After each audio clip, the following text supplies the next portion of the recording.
Yo. Hello, everybody. How are we doing today? I'm doing great. Welcome. How about you? I'm doing great. You know, we love to hear it. With season 6 of Underpeel. Of course, we're gonna get started with Kickoff. Reactors are dead, so we can ignore that for the time being. Well, we try and sort that off if we can. But other than that, we are looking to get our Underpeel in the way.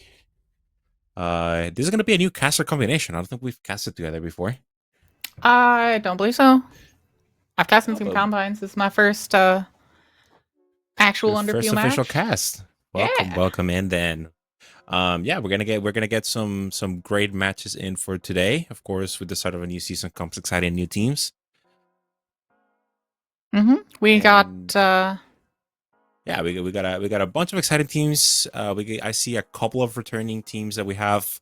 A couple of them from season 4, a couple of them from season 5, but we see also a lot of new teams coming into this season. Also a lot of new teams with old players. Yeah, we're gonna have a lot of veteran players that have been mixing and matching and forming new rosters into the new season. So that's gonna be something exciting to look at, the new combinations that we might see pop up throughout this season. Yeah, I mean, I'm excited to see what these teams have to bring, and we got 3 matches today, which we're gonna be looking towards. Yeah, I mean, it is going to be an exciting day at Underpeel, of course, starting the new season. I believe everybody's playing today, but we're gonna be playing, I think, 3 rounds of matches. We're gonna be spectating 1, and this is gonna be our match number 1, which is gonna be Bill against Lethal Force. Fatal Force, is. Sorry. Bill v FAFO. Yeah, gonna be a great game. Both of these teams very experienced Underpeel players. Of course, Fatal Force has Darius and Gage from season 5 CCL. Lav, who played it with me in Cup during season 3, Gracie, who's coming back after stepping away from a season, and Tuirseach, which is a new player that I don't believe I have seen before. Maybe they played in season 5, but I'm not entirely sure. And Bill, which is essentially a nip core from season 5, adding Itachi and Toaster, which sounds like a lethal team to me. The total roster is going to be Overheated, B-Cups, Liberty, Baby Tachi, and Toaster, which honestly, just looking at the roster list, sounds like a lethal contender this season. Sure does. Overheated was coaching during last season of Underpeel. Now he's back under the playing role. So let's see how he adapts back onto the stage. We'll be sure to keep an eye out. Yeah, absolutely. They have all played together at some point. I think the only one that hasn't played formally with the other 4 players is Itachi. But I'm sure they will have good chemistry following over from last season, and they have some great firepower on B-Cups and Liberty. So this is an exciting team that I'm excited to see for. So we're gonna have some great matches today. That's gonna be our first matchup of the day, and one that I think is gonna be explosive and really good to look for. Yeah, it's gonna be a great game tonight. We got and 2 more after that. They're gonna be great.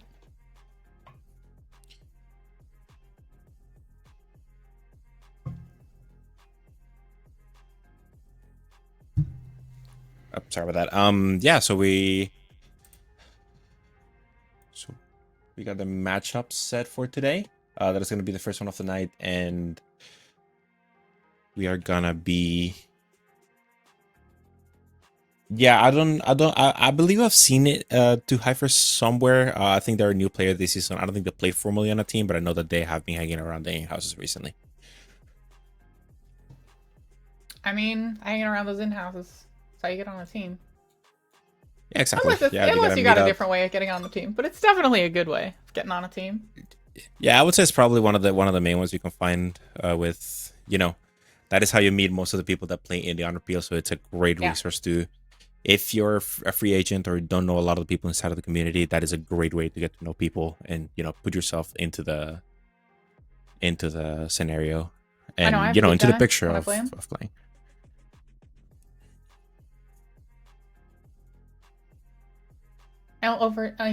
In-houses are always a good time when I get to play them.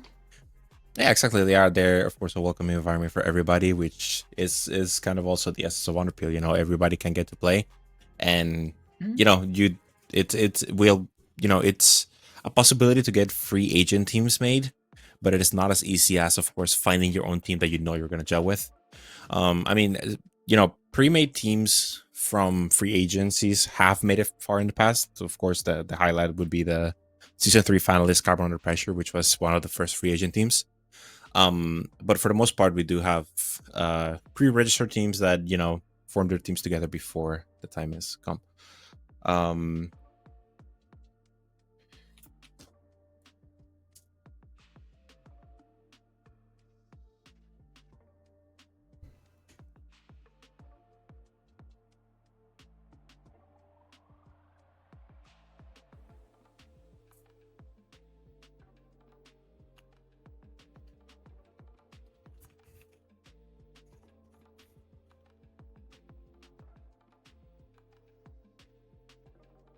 Do we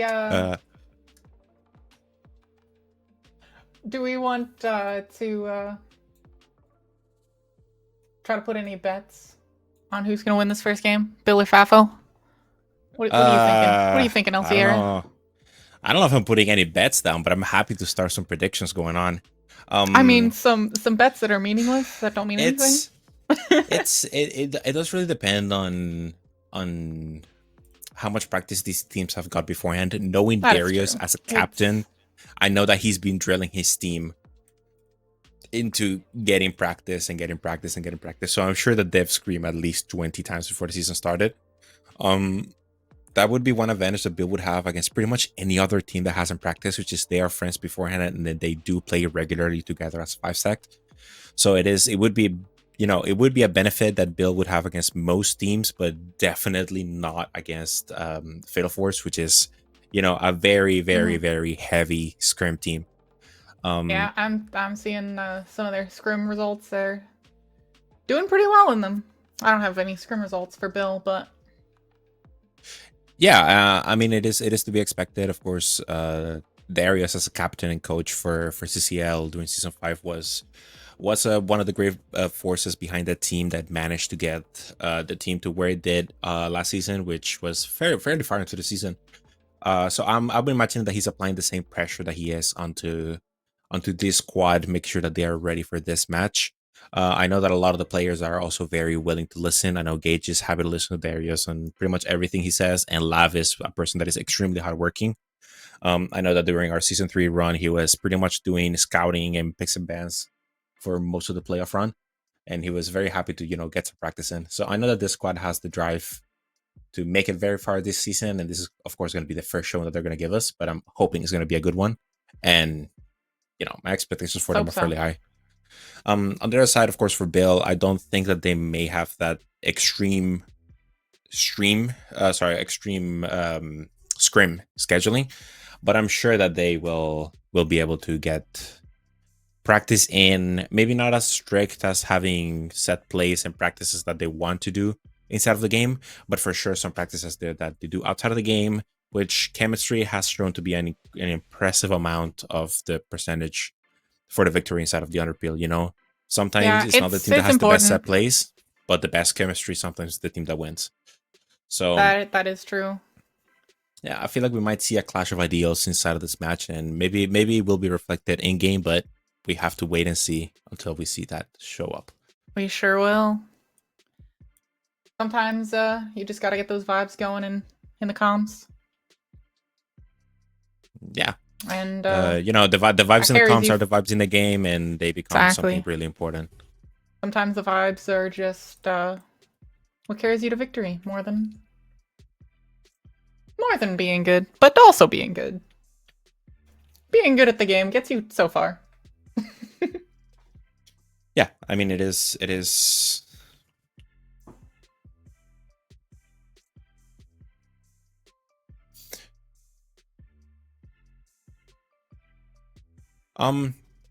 I mean, now we've talked about the strengths that possibly we can see on both of these teams, and of course, every positive has a negative, as we see at the two sides of the coin. Is there anything that you see between these teams that may be a concern heading into the first match of the season?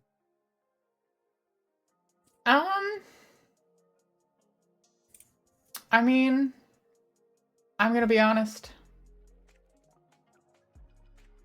I don't like to throw shade out before I see it. I think there might be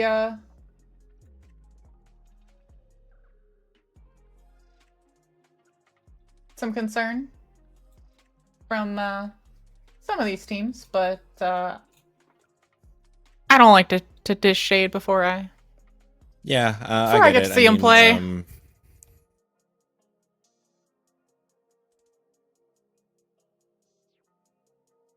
I'm curious to see if anyone picks up Tejo with the new meta coming out being pretty favorable. Yeah, the meta has been extremely strong towards Tejo recently on VCT, but also we've also seen one of the most varied metas that we have ever seen in Valorant. Like the highest pick rate agent across any VCT league this year has been Omen with a 45% win rate, which, if you know anything about the pick rates, is extremely low for any one given agent. Of course, we have a lot of variety. I know that Race is fairly strong right now. That is so true. I see that as one of the personal strengths that Darius can run, and also Liberty can run. So both of these teams have a very strong race player that they can match with their respective Fate player. So it is extremely good about getting these two teams. They both have very strong things that they can put into this match, and I'm looking forward to see how the meta starts developing as the season progresses. Yeah. Of course, going over that strong meta that we've been talking about. We've been seeing a lot of race dominance recently inside the VCT season, so I'm expecting both Liberty BCaps and Darius to show up with their duelists and their respective initiators. That makes sense. We got a lot of raise maps in the map pool right about now. Yeah, exactly. Bringing in Fracture and Lotus, both heavily favored towards raise in the new season. For sure. Is there a specific thing that you see? I don't know how to phrase this question. Is there a specific thing you see between the race players that might be forced onto the jet maps and seeing how does that work in terms of bringing the same potential out of the player? I'm sorry, say that again? How do you see swapping a player that is a race main onto jet on the jet maps? Do you think it's worth pursuing the more meta pick instead of going for what is their comfort? We've seen it in the past with people having to be playing jet on breeze, and that's usually another comfort. How does that, you think, work inside of this meta? I'm a big fan of people playing what they're comfortable with more than what's in the meta. But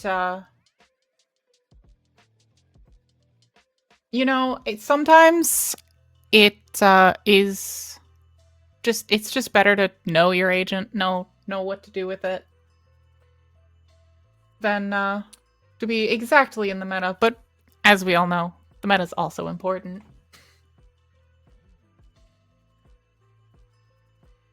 It's definitely helpful to be able to get through that.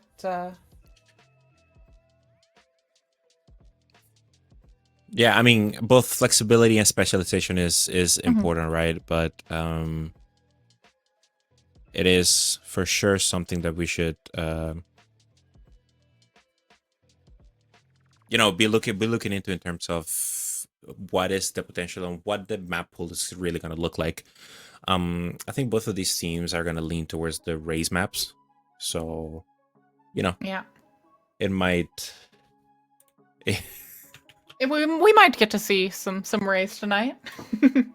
Yeah, I'm hoping so for sure. I'm 100% guaranteeing we're gonna see some raise. It's more. Are we gonna see some of those jet maps, and are they gonna be forced onto the jet maps? Well, I mean, it's a best of one for tonight, so it's likely that we're only gonna see a raise map, but who knows? We might get to see some jet. We'll just have to wait and see. Yeah, let's see if these guys bring us to a real slobber knocker like MIBR versus Sentinels, which is currently at a 16-16 scoreline. That's crazy. I'm excited to see how the season shakes up later in the season with frequent map changes. Yeah, of course that's something new that of course Riot is implementing both at the professional VCT level, and we are going to be implementing into our own league, which is of course we're going to be rotating as quickly as VCT and the good ranked maps are changing. How do you think that's going to affect some of the teams that are favoring the current map pool strongly?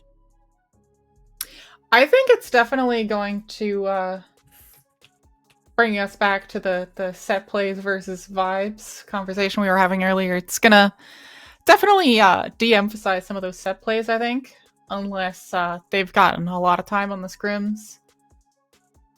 Dry running. For sure, it depends. It depends on the agent pool of the teams themselves. That's something we see very strongly with Icebox. Because if they have a good Viper player, that's 100% something that's in their map pool. Yeah, yeah. So I mean, I'm looking forward to see how the season is gonna shape up over time, and I'm just overall like the experience of the Underpeel. That's what we're here for, seeing who comes out up top at the end of the season. Do you have any bold predictions from before the season starts about who do you have on your short list of winning the whole season? I think it's definitely gonna be lag, and that's definitely not a meme. You think so? Because last time I heard lag is not allowed to play in the playoffs. That is exactly what I heard, but I think it's really funny if I say that lag is gonna win because I know they can't. I think I'm gonna need a serious prediction from you here.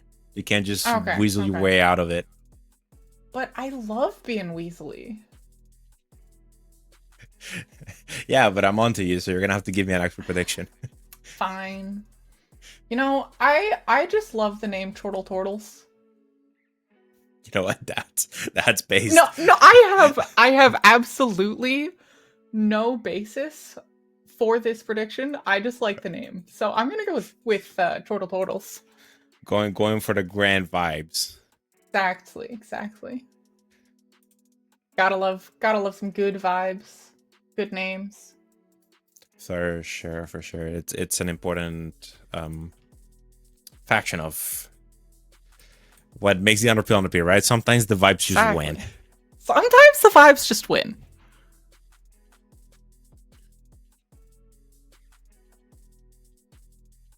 And that's gonna be important. I think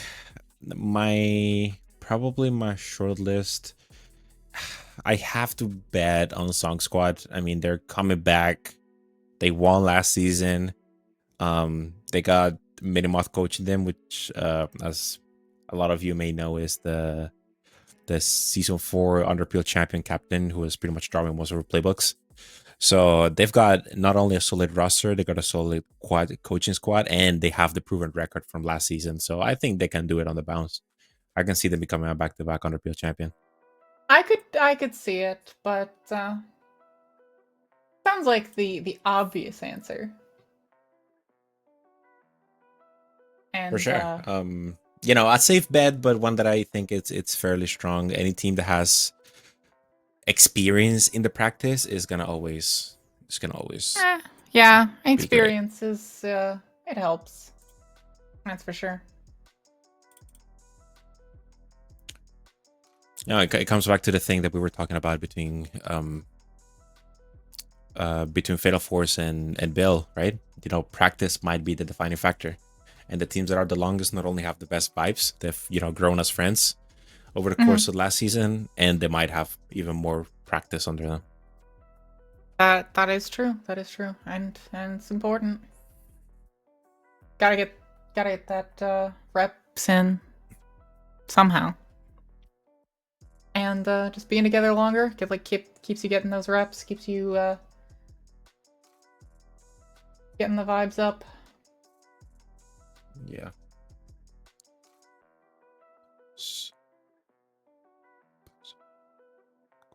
I'm interested to see how Too Old for This makes it through. Just because. Oh, who's sorry? I didn't catch that. I'm excited to see how Too Old for This shit makes it through. Just because I'm biased. I got friends on that team. No, I got and friends for on sure. other I mean, teams too, but yeah. No, I 100% get you on that. I mean, that's also some part of why I root for ZONK. You know, always been a staple in the community, and I do appreciate Hoy a lot. Plus, I played with Dax back in season 3. I played with Minimoth in season 4. Kobos is somebody that I look up to as a great controller player. So, you know, they have a lot going for them that really, you know, I don't know, they're easy to support. From that my makes side. sense.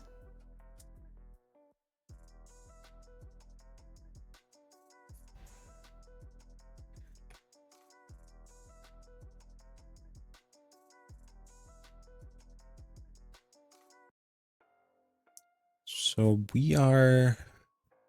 I like stands for luck. Yeah, there's no luck in that team. We already know that. Plus, we have Rose playing, which is a lose-lose situation.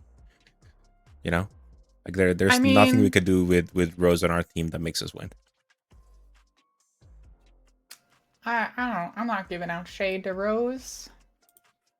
Yeah, I would like to make this clear, Rose. All coming from El Sierra over here. Rose and mine duo's win rate is something like 2%. If we've played like 20 games, we've won 2. I can count them in one hand. So I don't know. I think that's a pretty good win rate. You've won games. It is depressing. I lose so much whenever I play with Rose. But you know what? It's fun, so it's okay.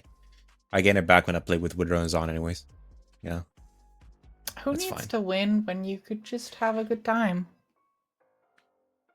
I mean, there are people that like need to win.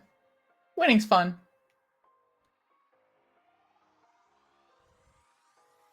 Yeah, it absolutely is. I mean, it's fun, but also sometimes not winning can be fun. It depends.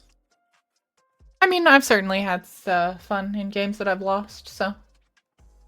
For sure. So, I mean, it's part of it, right? It depends also what style of game are you playing. Like, are you really trying to climb, or are you just shooting the breeze for a while? It can be a little complicated sometimes.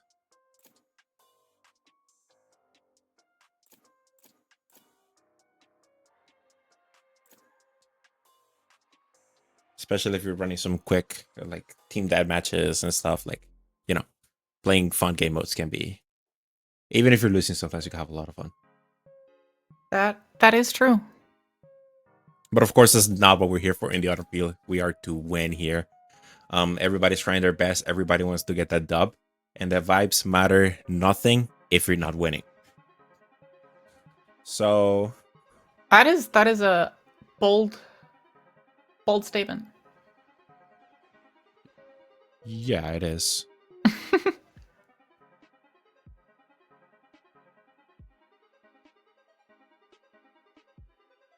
And I am getting word that the teams are ready to play and we are about to go in.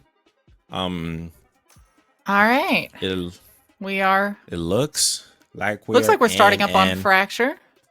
For sure. Definitely gonna get to see those Rays game that and the Tejo that we mentioned earlier. Yeah, exactly. Even more interesting is gonna be the Tejo on both sides of the equation.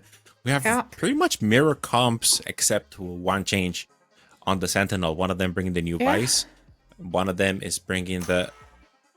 That's Abyss. I think we're going to Fracture. I do believe we're playing Fracture. So.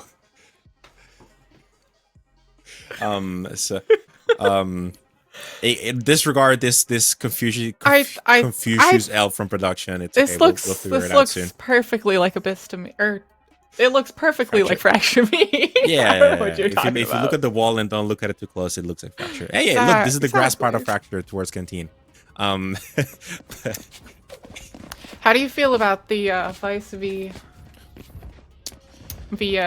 Killjoy on this In the map. in the current meta with Teho, of course, it's a lot easier to see Vice come in.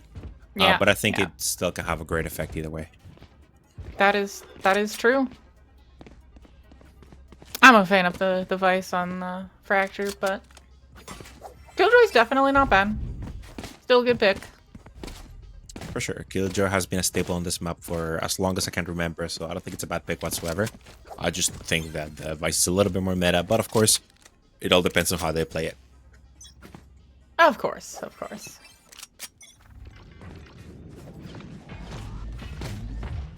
Looks like we're starting out with the B split from the Bill.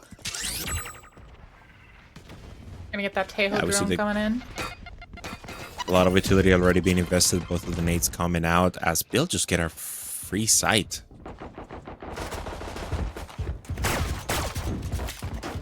Gonna get some pot shots up towards tower. Plant will go down. Ooh. Nice shots from Orange Fuzzy. And the crab spot into the players. All the utilities being dumped on Tim Bill. The Flash, nothing they can do. It's a clean wipe and a flawless first round for Fatal Force. I think that looked beautiful from Fatal Force. Just getting off, playing retake, getting guns. Yeah, just let them have the site. All of their utility. Yeah, just we're on Fracture. We don't need to hold the site. We can just play retake. Yeah, and that worked wonders for them. It worked beautiful. And I mean that's part of the explosive style that we see from Darius's coaching. That, you know, some of the plays are extremely calculated, but they're also extremely effective. We're gonna see a force buy here from the Brim Toaster on the side of Bill. With that sheriff, see if they can get some damage done. Any picks that you can get in this anti-eco are going to be extremely effective as we set up for an A scramble. Especially with everyone on the side of FAFO having wow, some kind of gun, salvos. Even if that's a one lot of of them is a damage. stinger. He didn't get spotted by the crab. The drone didn't clear Baby Itachi here. They think it's clear. They're all setting up to clear for a drop. This is dangerous. No one's looking towards Baby Itachi. Okay. Gets one. That's gonna be the spike down. Gonna get the plant down. Nope, they got the plant down. Gotta get that money in. Gonna be taken out by the aftershock, but small price to pay for the plant money. Yeah, they may have been taken out by the aftershock, but they got what they needed from this round, which is the plant money and one kill, which they did not commit to the FPX buy. They did have all 5 players with some sort of weapon, so that Spectre is going to be lost into the abyss. And that means that we're going to see Lav running a sheriff into the next round. And the first rifle round of the side of Bill. After 2 successful plans, they have enough money to buy full shields on all of them. And most importantly, for the ult economy, we see Itachi already has 5 ult orbs. That is going to come in huge into the next round or 2. But on the other side, Darius already has that showstopper, which is going to do huge damage in the first buy run for Bill. I think might also help out their bonus here. Ooh, unless we it get a Rosa. Doesn't connect. We got a little bit of damage, I believe. No, I don't see any. That's unfortunate. Yeah, they're gonna have to find their damage somehow else after that showstopper misses. I bet they a little bit disappointed about that. But yeah, it happens to the best of us. We're getting picks on the other side of the map. That Bulldog putting in work, getting 2 picks. The flash from the Vice trying to get more damage in.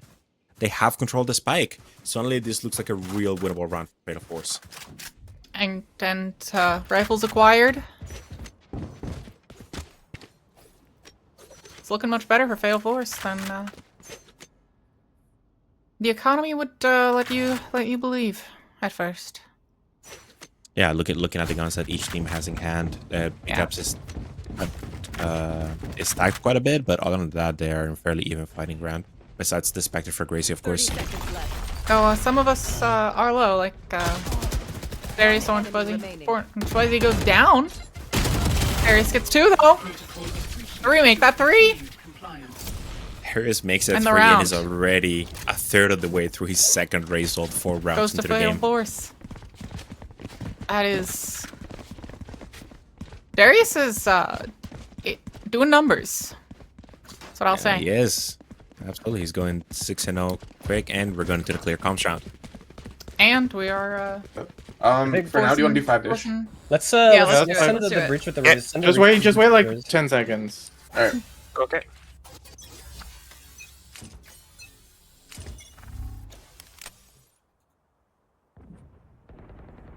We're fighting B main. Okay. If he makes a noise here, we can probably go back to B for free. I can Yeah, grab my orb here too. Yeah, orb from. Just wait for us. Okay. Not bad. I hear Vice Wall. Can we? Okay. You guys are cut chill. off. Yeah. Chaos front side. It's only Raze got There. seen. Only Raze got seen. Okay. I'm down to just satchel out with a flash. This doesn't hit me. Send our raise in. We leave, yeah? Okay. Yeah. Flash for me. 3, 2, 1, flashing. 2 flank. Can we? I'm gonna flash. Can we fight this? Two want to- stairs. I'm blind.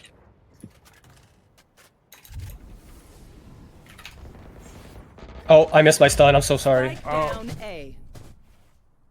I'm swinging. Oh, no. I'm also stunned. Okay, I'm assuming they're pushing us on the other side.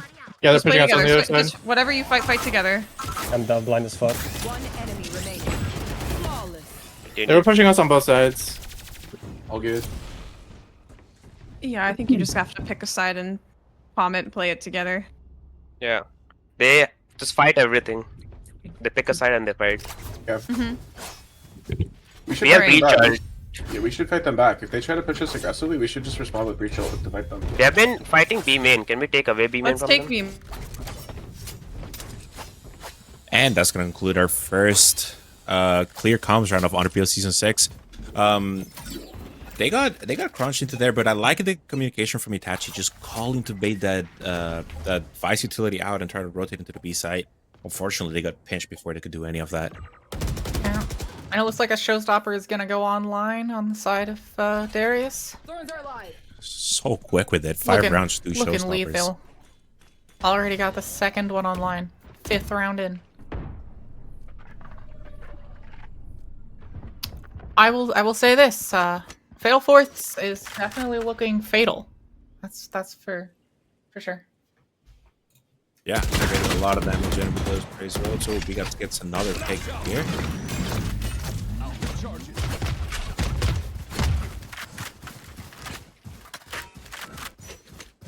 Right, and they're just gonna dismiss this fight, and A side is currently free. They might have a chance to get this 4v3 into a very favorable position if they can get the spike down, but they're being double held as they're gonna walk down into drop. SXX coming in pretty uncontested, but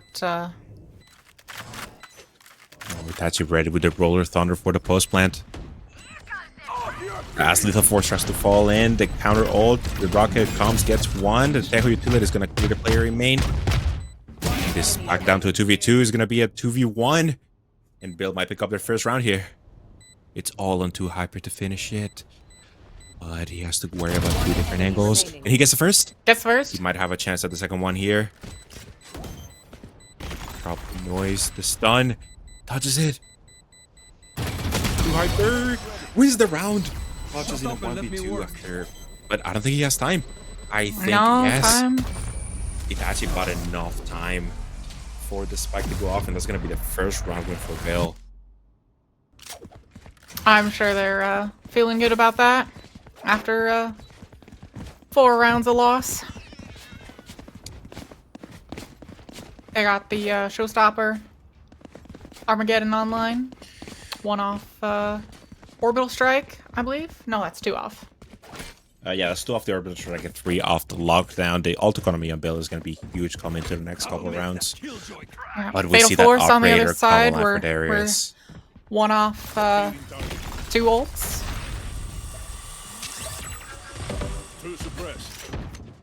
We're gonna reveal 2 outside dish. And that operator getting to great effect already.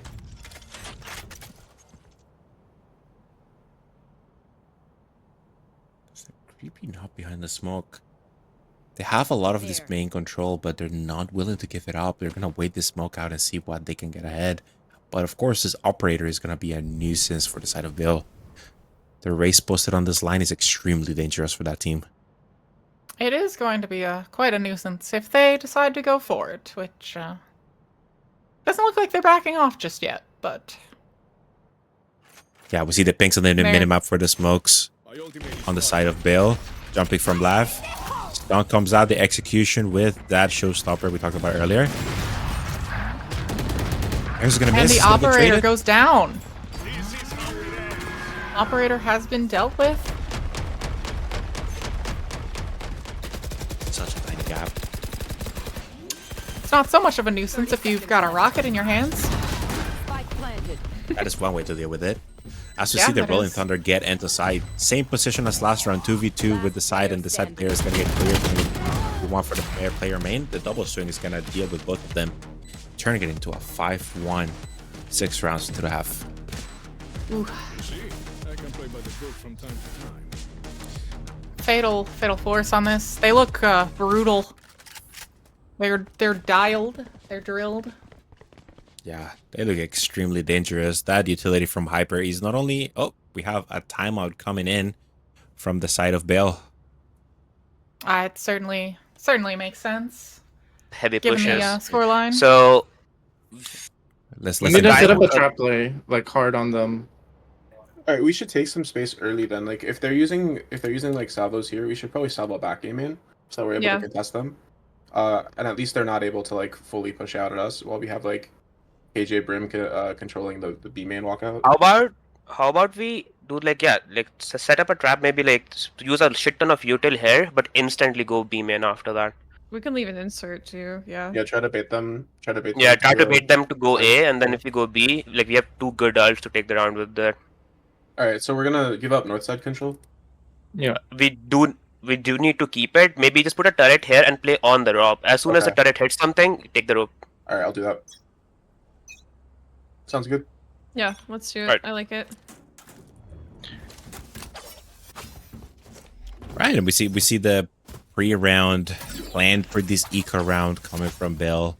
Try to get some sort of momentum back into this game. It's certainly going to be important. Keep those vibes up. Keep some momentum up. This is a Never over great way until to it deal with is. that operator. And Darius just gonna have to get out here. Forcing both of the sides is going to There's be just- important for the mobility of this op. Too much utility.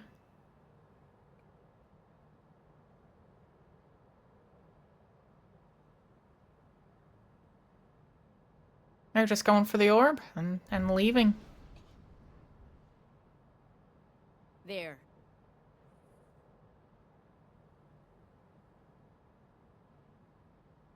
Looks like they're gonna Need to regroup reset up towards B. Going up for Yeah, a we see a the hit up pinks there. down for the smokes again. Yeah. And it looks like a repeat of the round 1. Already executing in. And Fatal Force just leaving them with the full sight ready for the full utility with that Steel Garden. Planted. But the lockdown comes to counter the retake. This is gonna delay for a lot of time. Technical utility It is is. not up and able to break that. It's down underneath in tunnel, so it's about the one spot that Killjoy's Look at the pitch ultimate. from That Darius. lockdown is still usable.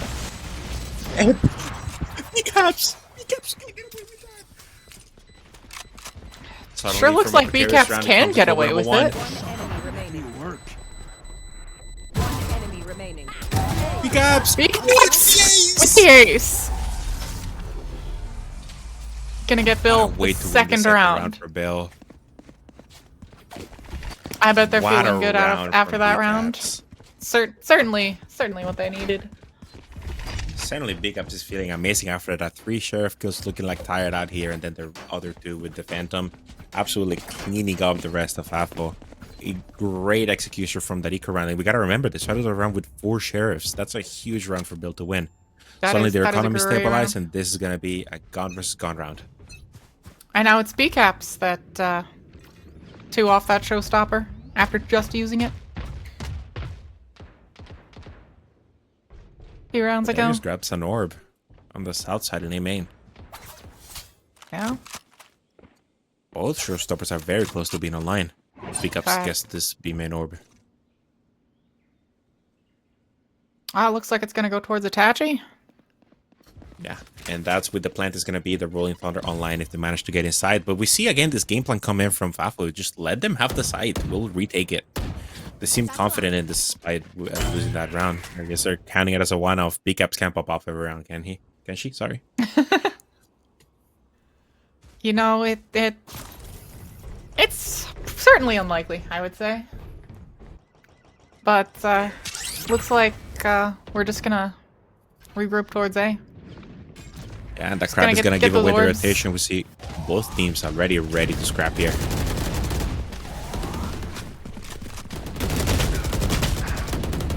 Ooh. Last player standing. We're gonna use a showstopper. It's not gonna connect and doesn't look like it. Deficient. That's 1 kill. Orange Fuzzy gets Gage 1. has 2 more left to do, but if somebody can win, this is 100% Gage. Still so much to go through.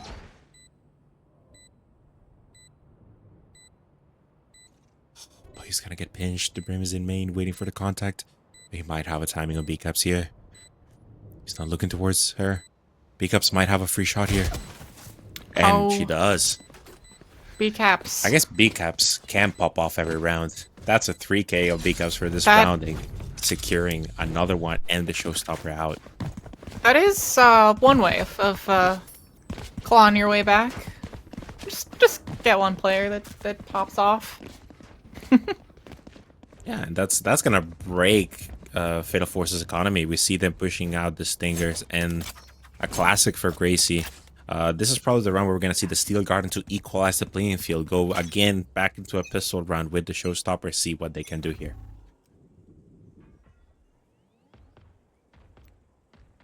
So far, no a lot of noise, but they're crunching north side. They're gonna catch the spike and the showstopper. This is gonna be huge if Fatal Force manages to get these 2 picks in. Contact is made on the north side. 1 pick calms down. It's a trade 1 for 1, 2 for 1, but now it's 2 for 2. And that's gonna be it's gonna be the gun upgrades. at least 1 rifle reclaimed. And there's 2 more. Standing. Ooh.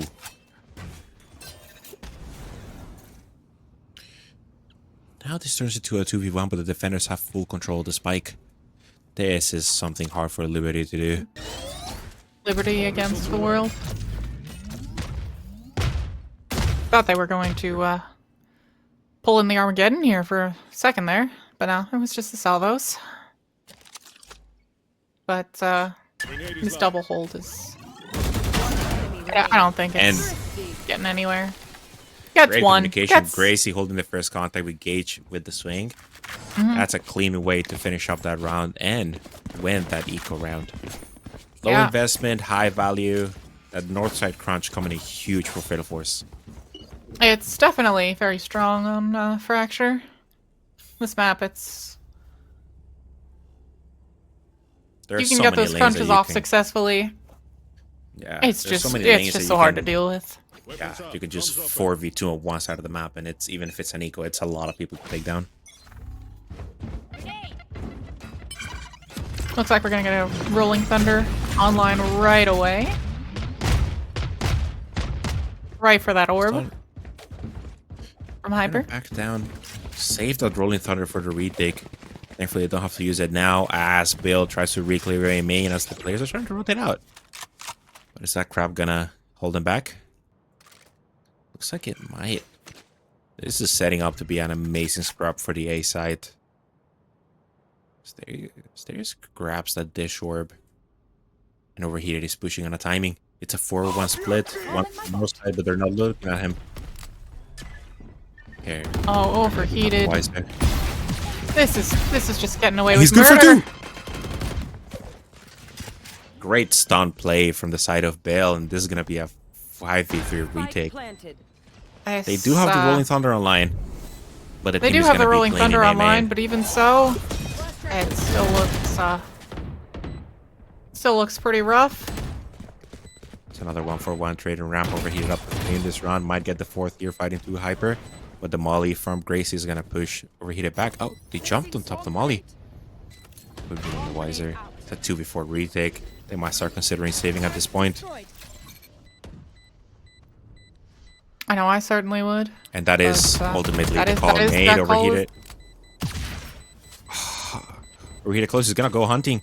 It's gonna be a happy hunting ground for Overheated. Gets one Overheated more. gets Could be on one. for the ace. Doesn't get the Gracie gets a second though. trade. That's at least one gun retained into the next round. Gone Orbital Strike, Showstopper, 1 out from the Armageddon, and the Rolling Thunder. The ult economy from Fatal Force is huge, It is even strong. though their credits economy is not. So we could see a repeat of round number 9 here, with just some sort of utility eco usage that might be able to break another round win for Fatal Force. That is true. We do on the other side. We have a lockdown online. Armageddon. Let's see how this round plays out. Looks like another north side crunch, but this time Overheated is ready for it. Just gonna Yeah, says, get you know out, what? get on the Yeah. rope. Yeah, you know what? Never mind. Not worth it. Leaves. Lets them take the north side control. I've seen this before, and it doesn't end well.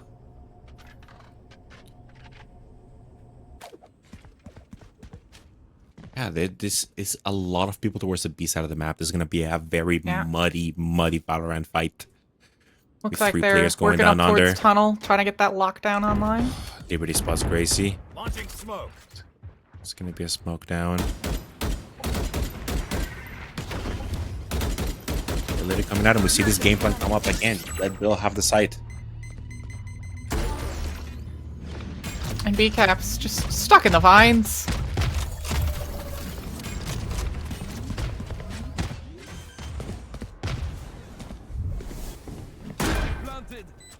Smaticus is there. Lockdown, that is the one in place. They have the full side. It's going to be a That is- 5v5 retake. There's a lot of balls to play. Rolling Thunder comes out. Armageddon comes out as well as Orbital Strike. There's going to be Overheated fall into the Armageddon. And a lot of utility being thrown everywhere. Spike's gonna be tapped. There's the attacker Armageddon. Armageddon gonna go down. Just gonna stall that out a little bit longer. It's all on Itachi now. Itachi. Walking up. Now the One. wiser. He gets 1, gets 2. Oh my god. That was beautiful from Itachi. What a That's play. certainly an important round for them to win. And a lot of ultimates used. That was a total of 5 ultimates used. Yeah. Both attacker and defender Armageddon. The attacker Orbital Strike, the lockdown, and the defender Rolling Thunder. That is 5 ults utilized on that crucial 11th round. And that brings it onto the last round of the half, with 2 points away from a steel guarding and 2 ults on the side from Fatal Force. There again, their guns, they have 3 guardians, but they do have a good ult economy.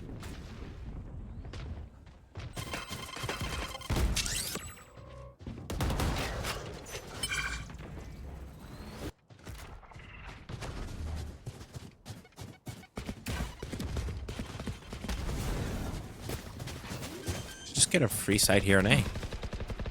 It's the same game plan that Fatal Force Right. has been having on B, but now on A. Yeah, yeah. Again. Sometimes you're just playing Fracture, you know? Gotta leave that stuff for rocket retake. is mean. But B-Cups gets the trades. Showstopper, now gonna be Surfer used. Showstopper out. Guess the poor Hyper who was just hiding in a corner. Oh, Liberty cleans it And up for a Liberty. 6-6 half. What a comeback from Bill. They started this game 5-1. Now they come back to the 6-6 half, and let's see what plan does Fatal Force have to bring this back up on attack. It's definitely gonna be interesting.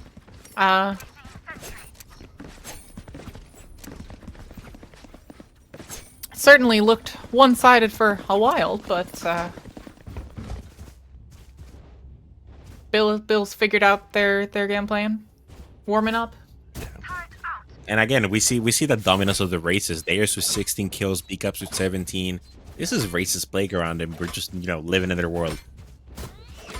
That is certainly true. Raze is just Raze is good on Fracture.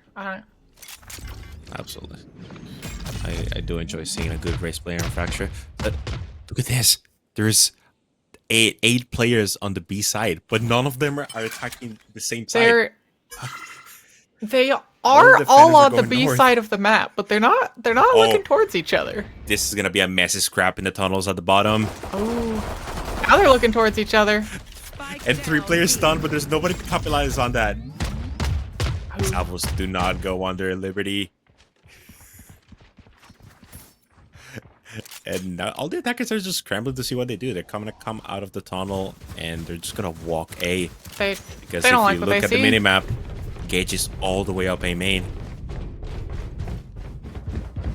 Just gonna walk up.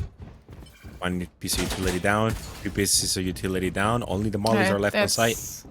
Certainly looks like they know. Looks like we're gonna get a flank out of north side here. Bomb grenade out. The all flank on the north side, single player coming out CT. But there's 2 playing inside. The spike's not going down yet. Now it is being planted for the 2 main players. A lot of utility And, down, but it doesn't catch either of them.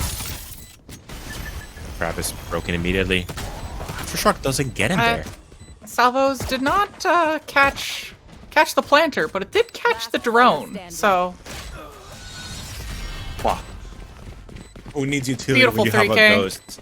It's an Beautiful FPS 3K shooter. from, You get shot, you die. Doesn't matter what utility you use. What a round from Gage, getting 3 to start. A great. don't you second know half. that utility doesn't get kills in this game? You know, It's only salvos are pretty dangerous, but Ghost is pretty effective in the first round. Well, I'm just using what Riot says about their own game. Oh my god, this is gonna be a scrap on the B main side of the map. There One kill are for Liberty. 8 players back at B, I believe. Actually, no. That's 9. Spike down. B. Spike down. They managed to grab it, but they're being chased so closely. It's Guardian There's that smoke. recovered onto Tachi. Hey, Liberty died to the Razor Vine. 3v2. Plant's gonna go down. But Bill does get those gun upgrades. It's a fairly even situation now. It's planted for main, but neither of these guys are playing main. They're gonna try and catch these guys pushing into sand offhand. But Toaster has a lot of space right now. It's a lot of Will space they and a lot even of push information. sand? Looks like they're just going main. It's gonna be a stop from the attackers. So tap on the Spike's spike. gonna be tapped. There's no smoke on the Molly's spike, but the going molly down. misses, and they sneak the defuse. They win the entire eco. Okay, Sentinels. Sure. Beautiful eco round. Yeah, they managed to sneak in that defuse with the molly missing from Gracie, and they managed to get the thrifty round. They managed to salvage a Guardian and a Spectre from that round. They get full rifle upgrades against that low buy on Fatal Force. Yeah, This game is extremely close. it sure is. Can't get closer than an even scoreline. And we get 8 players on the same side of the map again. They are craving the You'll love duels. to see it. Gotta love the scrap. Holding a line. Oh my god, Gage. Ooh, B-Cap's just gonna get punished immediately. They could recover a rifle here, but I'm not sure if they know that. Now they got it. It's gonna be a molly to prevent the drop. They recover a rifle, but Hachi's stuck on top side. Shoots the drone, but that gives Gage enough. Ooh, he exposes himself with that. That's gonna catch him not fully going blind. out. Goes into main. Baby Itachi looking for the fight. Spike down. Gonna get shut down for it. Spike is not down, but we're starting to do a retake. Last player standing. Actually down in A main. If Overheated can get wind of this, yeah, they're gonna grab back those rifles, but 30 seconds you know, you left. need the Spike to win. There's 30 seconds left, and they're gonna get it on site. Plant is gonna go down here. Overheated. Alone.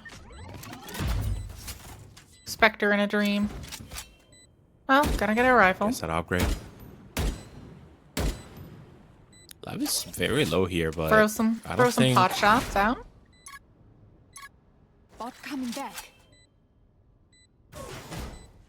looks like they're aware of this. The two side players are holding for Overheated to swing here. Yeah. Yep, and that's gonna be a And shot it's from gonna Lav shut with the down. Guardian. Great shot. That's two from Lav. thrifties in a row. I'm loving these Again. egos. This is what happened when lives imitate art. This looks like Sentinels versus MIBR from today. Just the first 2 maps were thrifty after thrifty. And it looks like we're having the same repetition here. Yeah. We'll see if it comes through into a round win, but based on the last couple of rounds. There's a good chance it might. Fatal only ult online at the moment is a Steel Garden from the side of Fatal Force, but against these sheriffs, I don't think No that's use. gonna matter. The double satchel with the shorty shotgun, but of course gets popped by the Bucky. It is a ooh, Gage with the trades.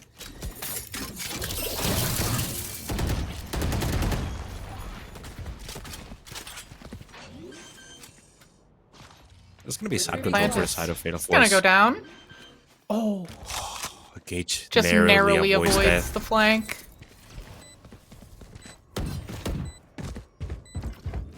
Let's see what they're up to.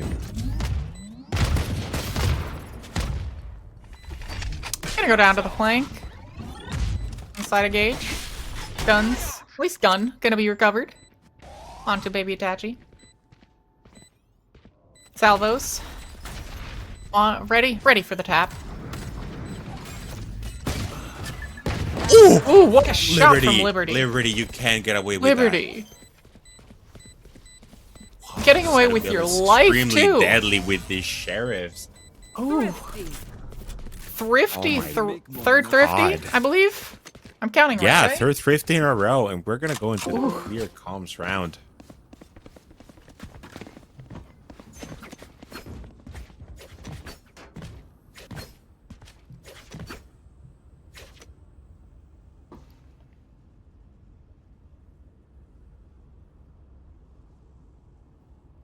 I believe this is a timeout. Yeah, we have a timeout coming out from the side of Fatal Force. And on this round, we are gonna have the clear communications round as well.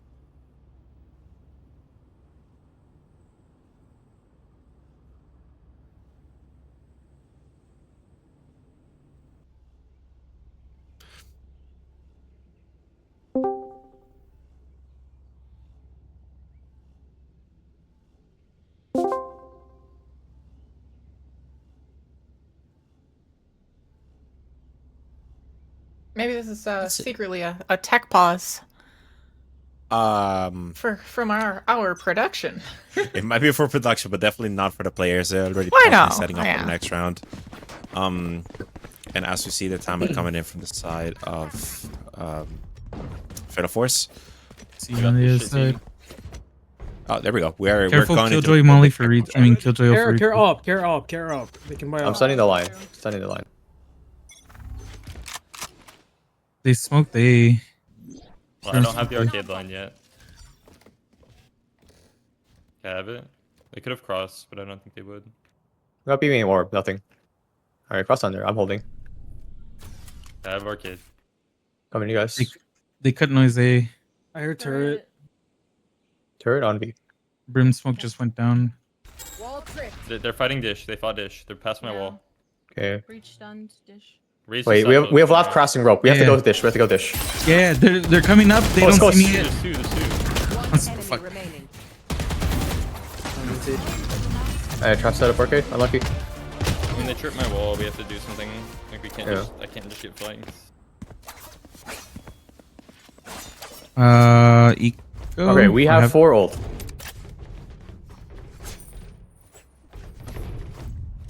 All right, and that's gonna be the conclusion of a very quick, clear comms round. Just a That's heavy scrap certainly- towards the side of arcade. They certainly are finding the scrappy plays. They're finding each other pretty quickly into these rounds. Yeah, it seems like they're all guessing to go to the same side of the map. Yeah, and we see 9 players on B side, but I believe that's Billy's 8. all going I'm counting. north I'm side. counting 8. Ult going down immediately. Plant is gonna go down as well. You know, I'm not sure if the sites are swapped or not because it looks like they're just giving free sites and working on the retake now. That's certainly what it looks like from It's very similar to what we saw in the first half. our But Gage's perspective. gonna go Gonna down get to the the- molly kill on the side of Overheated. Wow. Armageddon. 1, 2, 3 picks down. There's 2 players left on the side of Fatal Force as they have to defend the spike from being diffused. But now Bill is down onto the side. There's a pick from Darius, but straight up a Liberty. Lav gets 1. The other one is in the smoke. The spray is accurate, but not enough. And now Tuirseach is going to get that Ooh. diffuse, bringing it to a 10-8 for Bill. That was a beautiful diffuse right under the nose. Yeah, great smoke, great diffuse. Just works him well. The Lav spray would have been great if he had a little bit more bullets, but unfortunately he just runs out of ammo right before he needs it. Ult economy looks pretty strong on both sides. We got a lockdown, one off Rolling Thunder, Showstopper Armageddon on the side of Bills, Showstopper and Rolling Thunder on the side of Fatal Force. Yeah, a lot of the ult economy is shaping up for this to be a big run for it. But And that Showstopper is not going we're to be any use. instantly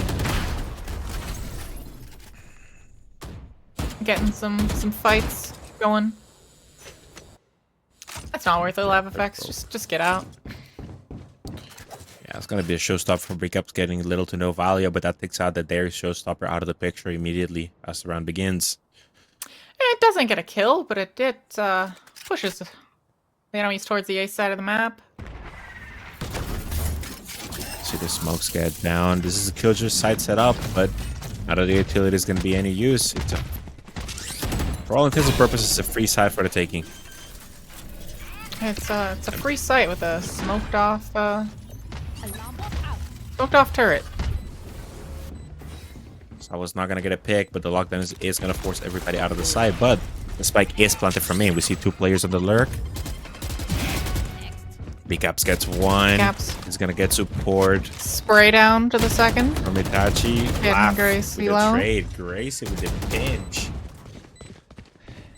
That is all hopes of winning that round, fading away from FAFO, but maybe not. If anybody can win it, it's these 2. Molly forces Gage Molly to down. He's force him dead. out. Again. And it's Spike diffuse gonna get on the the smoke. defuse right on the nose of the missiles. They just came in too late. Very similar situation to the round before that, but just a And great the, defense yeah. out of Bale. 10 seconds to just Oh. calm down real quick. Yeah, and we're taking a patience timeout. Let's listen into So what in Alphonse has post to say. plant, you guys are doing a really bad job of calling when someone taps the spike, so we don't use any util for that. So they end up just staking it most of the time. You guys are also doing a really bad job of trying to actually do anything in post plant. They're also just trying to play aggressively, and we're not really doing anything to counter that or try and play around that. They can only push down one of the lanes. I think we just need to start taking zip. Like, they're not quiet about, like, they're not sitting trap plays. They're just aggressing out instantly. I think, like, a good, like, 4-1 setup where everybody just plays near the 2 rope and we just like take zip off any kind of push is like super strong. Yeah. Let me just play bottom. You guys go north. Yeah. Okay. Heard. Lav, can you buy me? Yeah.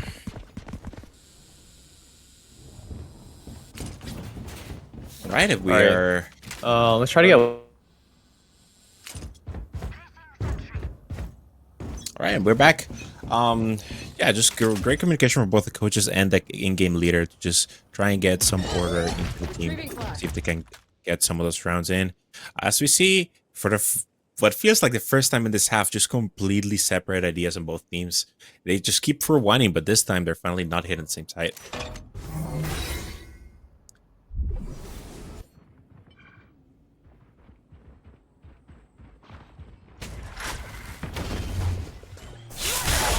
Looks like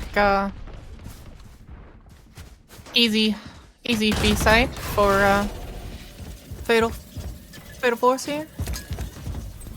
Bill's just playing off lane retake. I got that flank online. I seem to have spoken too soon. They are going to use the Armageddon, but Spike's still gonna go down. LavFx gonna get one, not gonna get the second. Traded by Toaster though. Darius swings wide, gets picked up by Toaster gonna get traded by Hyper. It's all on It's Hyper. Hyper in a 1v3. But the spike is not planning for him. Liberty's already on it. Looks like it's just gonna get defused. And that brings Brill to match point. Match point. Yeah, it's gonna be match point with the third defuse in a row that Bill get under Fighter Force's noses. But all ultimates used on the side of Bill. At least for this round. Probably none. There's None only an coming. Armageddon left on the side of Fatal Force. There's not a lot that they have to answer with, but this will be pretty much a gun v gun round besides the 2 Guardians on Gracie and 2 Hyper.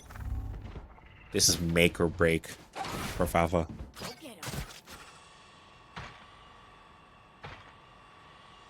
We see a lot of defaulting, but 4 players down to the south side of A from Bill. Not gonna regroup. See the stun come in from Hyper. Savos in response. Toaster misses the smoke. They're gonna put it back up. But that on Brimstone is a lot. Brimstone does not have regenerable smokes. Having to use 2 smokes there, it's huge. For no one to be even there. Not that they'd have any way of knowing that, but yeah. Honestly, look, you wouldn't be blamed for thinking that we're stood up with Fatal Force on the defense side, considering that once again we're gonna get into a free B side and fight a 5v5 retake. Go ahead. Yeah. Stand your ground. Armageddon to clear side utility, but the mollies are popped before it hits.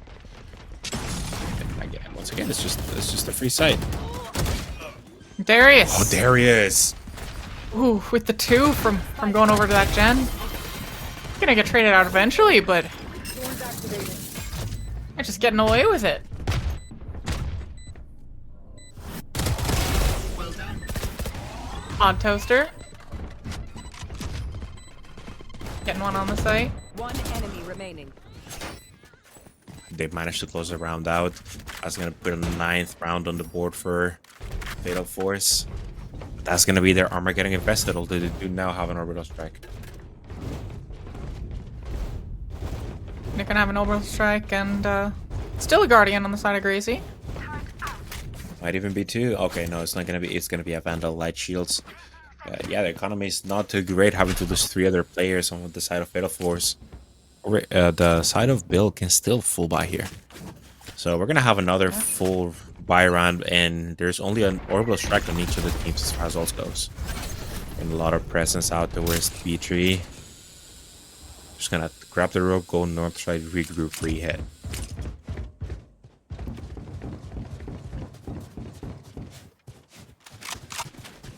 Looks like we're going towards Dish at the moment. So 3 in the side of Bill. Gonna go push up north side. Gonna take out Gage. Once again, the rush Util into the utility. all over the site. Not enough to deter a plant. The plant is gonna come out either way. Orbital strike is gonna get It's killed out. Ooh, doesn't look like the wow. plant's gonna come out either way. It's gonna be denied by that orbital strike.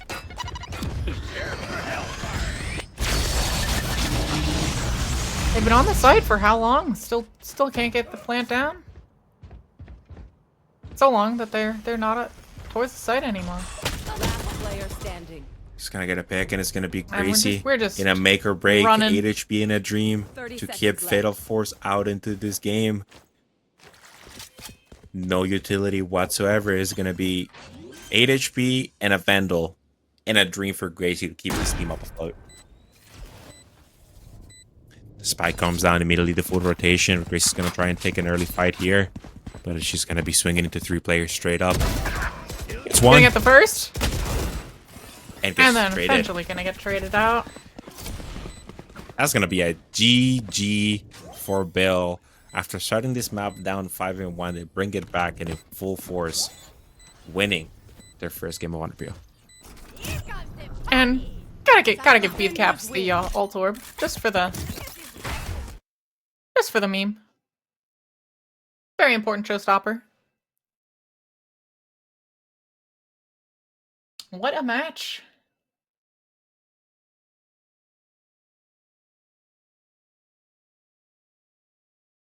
And yeah, it's gonna be a GG well played for Bill. As we just saw, you know, a great display from both teams. We saw the explosiveness and the ability of both teams to get their hands with a lot of interesting play. It seems like both teams were very prepared. Both teams had set plays, and especially the second half was very scrappy with a lot of 4-1 splits that were just fighting against each other. Yeah, it is. That is how Fracture often gets played out, but yeah, I mean, I think it was a great match and a great start with a lot of promise for both teams in this Underpeel season. I would agree with you. And for those of you following the VCT season, we have a 4th 9-3 half on the Sentinel semi-BR match, with Sentinel up 9 again. And with that, we're gonna get our next matchups ready. I think we're gonna go into a break for a couple minutes, and we will be right back with the next match.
And welcome back, everybody.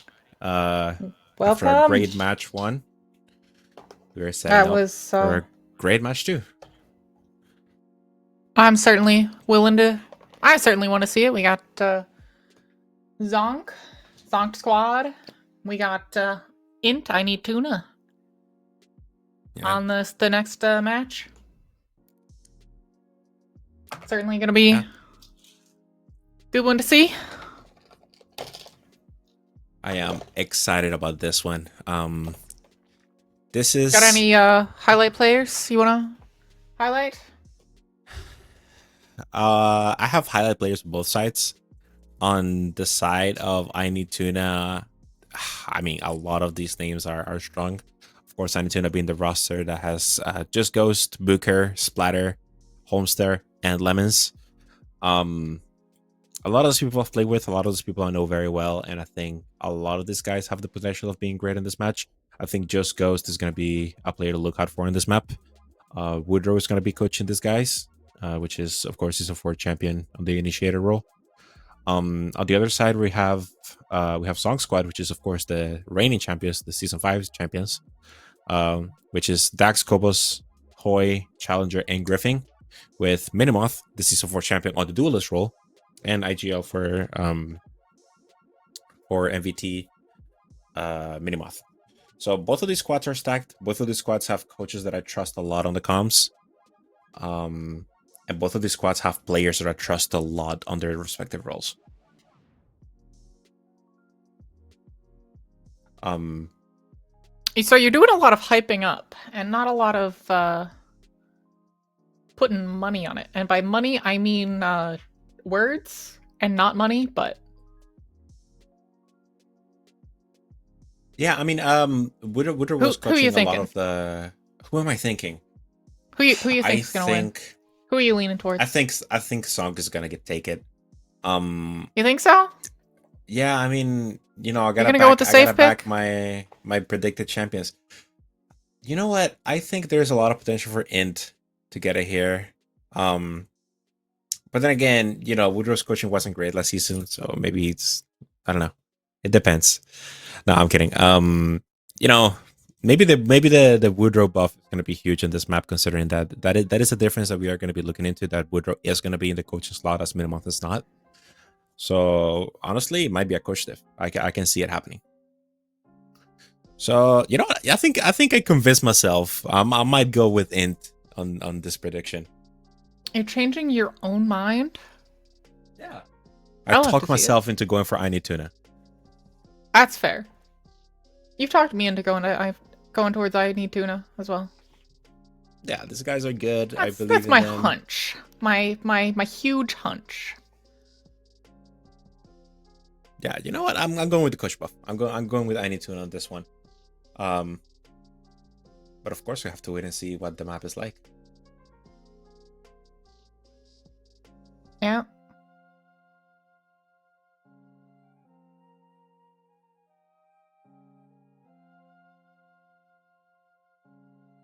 Hopefully we'll get to see a different map. I love to see Fracture, but I also love to see many of the other maps in the pool at the moment.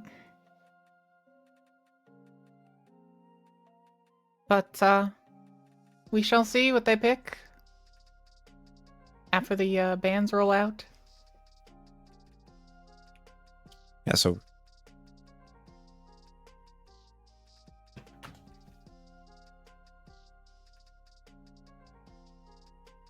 so it's gonna be an interesting match. It of course all depends on the maps. I don't think we have the picks bans done yet. No. Looks like we got some Int enjoyers in the chat.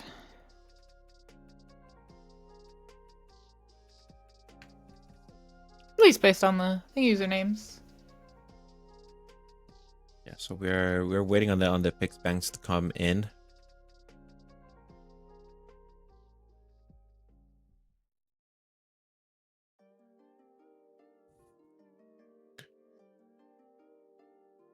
But these of course are teams that both have history. ZONK, of course, keeping pretty much the same squad. I think if not the full squad, it's 4 out of 5 players that are coming back from their championship winning season and playing again.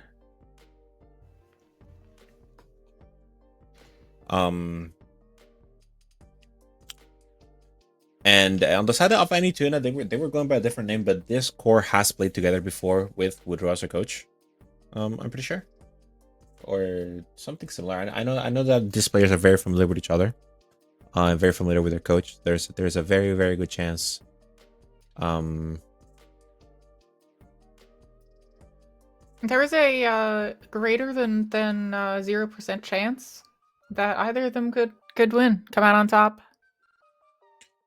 Yeah, definitely. This is gonna be a very close game. I expect them to be all very, very on point. I expect a 16-16 scoreline at one point. Oh God! Anything less, I will be disappointed. No, we're not done this. Nope. Okay. I refuse. That was. You don't want to be playing nor casting that. Trust me. It's banger if you're a viewer. But that's fair. That's fair. But screw that other cast. Yeah, no, that's something that is horrendous to be playing, because of course it's stressful to be in the match. Oh, I would definitely not want to play. But casting can get exhausting. Trust me, your mouth gets really dry. I think you underestimate how much I like yapping. Good for you. I have to take a swig of water every couple minutes. I cannot do that. That's fair. But I am looking forward to these teams. I mean, these both have players that are gonna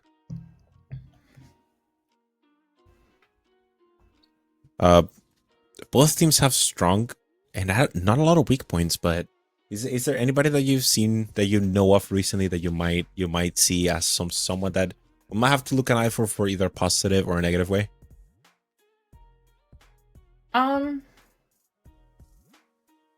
I think that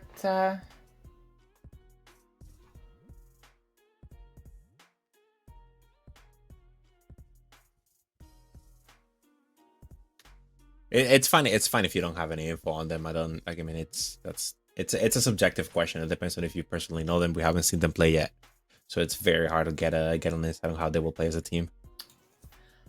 I was just double checking the rosters and having my computer fight me. That's my bad. I've seen some of them play in houses. I don't know that I've obviously haven't watched any of them since season 5. So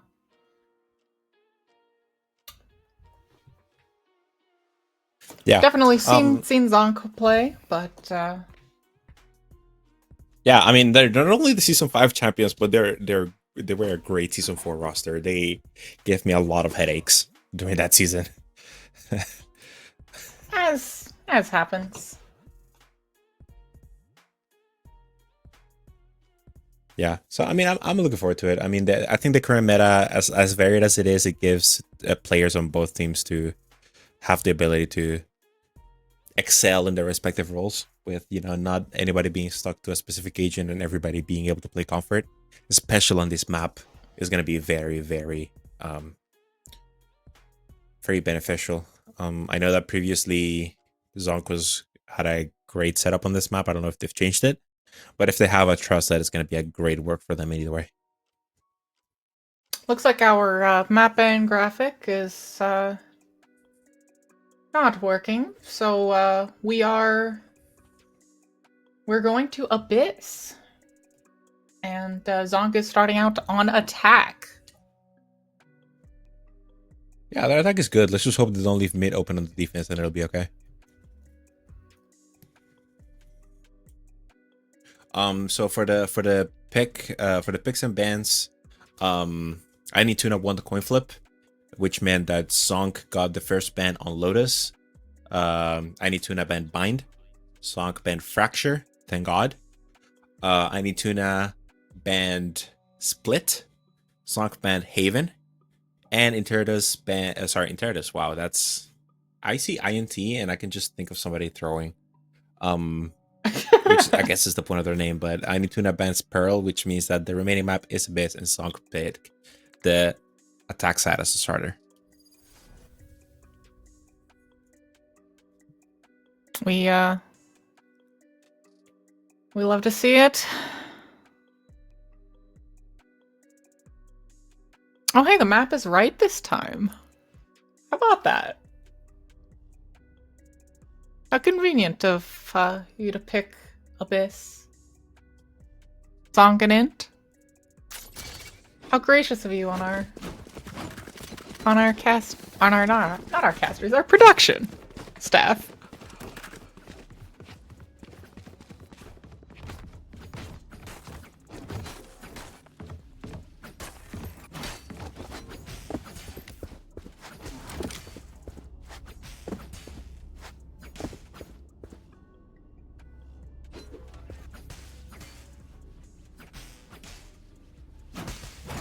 And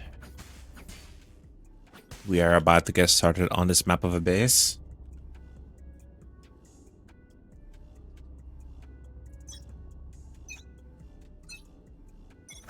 Just as a heads up to all of y'all,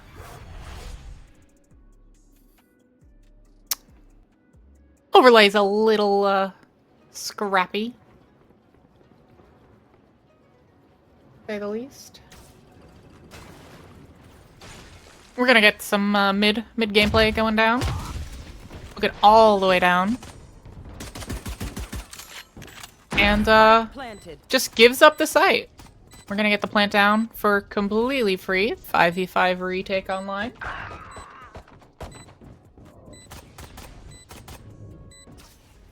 Now we're gonna have a full retake with just Ghost gets picked up early into the round. Ooh. He picks up 2. Emma's gonna get the trade. It's all on Lemons now. It's not gonna be able to do anything about it. ZONK close up the first round. Beautiful round from ZONK.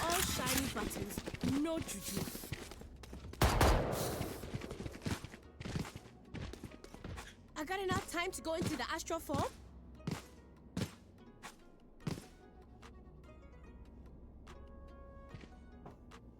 Ignore the names on the overlay. The tricodes at the top are right, but the names of the teams on the overlay are wrong.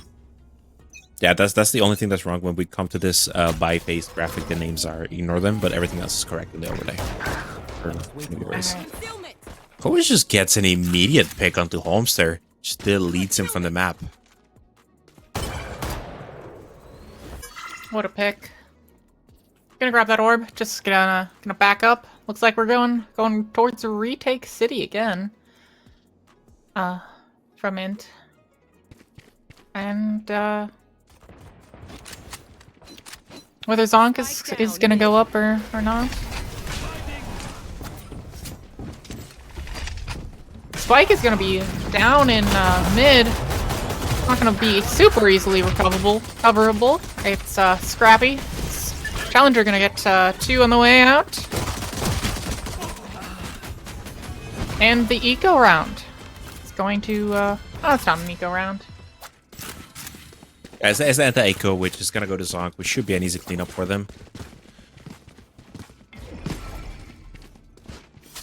This overlay's got me fucked up, man. That's completely unrelated to the overlay. But we are going to be on a fairly even buy for both of these teams. The side of Int is going to get all of the rifles in order, and we're going to have 3 Guardians on the side of ZONK, but it will be an equal fight. I see them slowly defaulting. There's a lot of presence in mid. They're getting ready to scrap this out. There's definitely a lot of presence in mid. We got, I believe that's 4 players. We're gonna TP up the top of it. Yeah, looking for some danger, but I don't think they're gonna find it quite yet. As the defense is just gonna group up towards their sites and hunker down. It's gonna be a pick. From Lemons. Get the opening pick onto Hoy. Snuff out that Yoru. But Glenn's gonna go down for it. Spike planted. And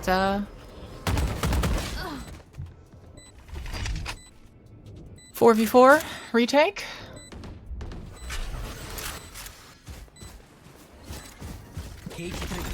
They're isolating the breach onto the site. Gonna go out. Breach is completely blind. It's gonna get two. Tuirseach getting them off the spike, but they do have no salvos. And they're At least sticking the on side defuse. They're gonna get it. take. Yeah, they got it with the cove. Harbor, his cove is just too strong. Yeah. To yeah. Challenger used his salvos on the side take, which meant that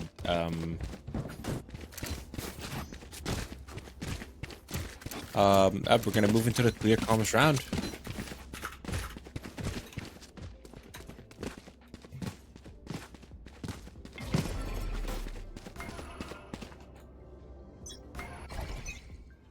I meant to say we're trying to go into the clear comms round. Our scene are we're gonna very start out with fast. some defaulting towards mid again. A lot of map presses like made from the side of Boy, ZONK just gonna on all walk three up. lanes. Gonna get a team flash. I'm holding you right. Do you want me? Harbor jet, Harbor jet. Let's go. Wait, what? I'm grabbing on you. Wait, can you just get out? No. I couldn't, bro. I had to fight. There's a guy event. Can you smoke the bomb or no? Yeah, I can. Guarding mid. I'm into 80. Oh, I have lower. I'm pulling it. I can't push out A. Get bomb, get out. I got the spike. Yeah, get up. There's Sova on A main, but Walk. right here and then Walk. What drone do we have? we might actually. I have my drone. Silver drone. We just Am I contact. real? Nice. I'm flashing. Let's go Flash. Oh, Molly back. I'm holding back right. Okay, I'm so just planning. Hold my heaven. I'm just planning. I I'm have just back planning. right. Everyone. It's not planted exactly default. I don't want to get spam. We should I'm just gonna spam TP heaven mid. as. When I TP mid when it's about to expire. Wait, with you. No, I'm gonna TP. Get off deck. Play off. I have flank. Can you pick off me challenger for flank? Well, now I have heaven. Dax is alone. Yeah, Dax. Yeah. We're good. They don't late mid. One more heaven. One security, one heaven. You ult. I'm coming late heaven. We're gonna push through. Push right one. You have rockets. Just run away if you do. Not yet. 3, I have 2. 2 seconds. Now I have rockets. Chill. Both close main. Both close main. We're not on. Push right. Stun lost. Nice. Yo, W lurk? Team lurk Yeah, nice team? try. Sorry, I kind of trolled a little bit. That's my They bad. call me Jajimo because I'm washed. Because I'm washed. Can you buy me one? Yeah, I got you. That was pretty good, guys. Yeah. I still. I can Euro to be blinded here. the fuck Can we That's just a Euro 5%, right? save a B hit? Wait, they're on eco. Can we save it actually? I'm done to use one ult to just snowball money. Can we just B hit? Yeah. I Can we just like hit? that because of how they're playing lurk mid. A. Okay. Because Silva's starting to start early A, Yeah. and I think we just. Woman's playing A heaven. So I think how they're playing very passive on A. So the Yeah. best play might be pushing out A.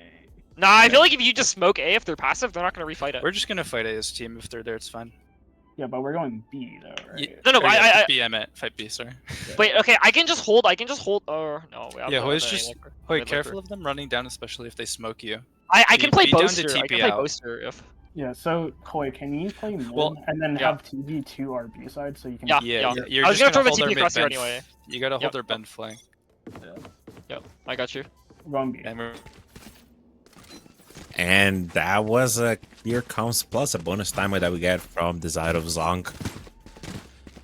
They're getting a lot of clear communications, and that's the experience. That's a championship winning squad that is just, getting back on the groove.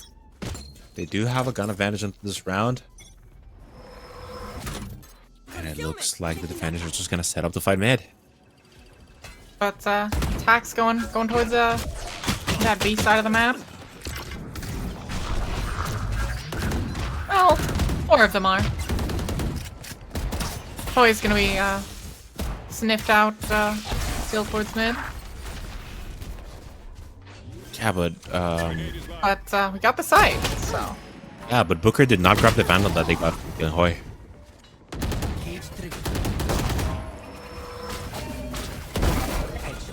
Oh my god, Lemons. Classic right click. Lemons. You're just nasty with it.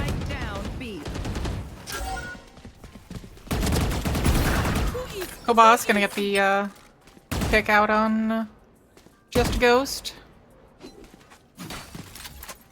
But that spike looks so far onto the site. So hard to retrieve. Kobas, 1v2. 30 seconds left. Eventually gonna get Frost here. Cam's gonna be broken. Make it over to Danger. 10 seconds left. Fake the plant. Gonna try to get a pick and then get the second. My god, Kobas. Who handsome controller player. Nobody's cool like Kobas. What a round.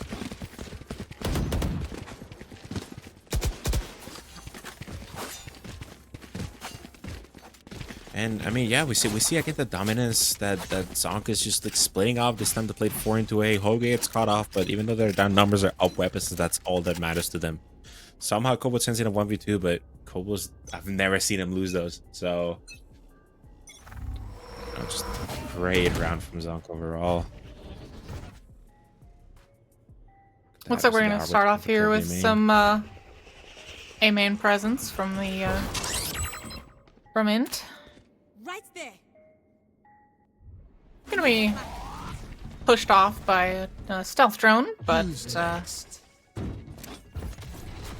I love that pullback star from Kobas, just, you know, getting the space with that, just to creep up into A main. Earl's gonna find 2. Go back towards mid. But looks like ZONK has the site. Plant's gonna go down. It'll be a free side for ZONK. They're gonna get the spike down, and however ult comes in to counter it, as well as the Hunter's Fury.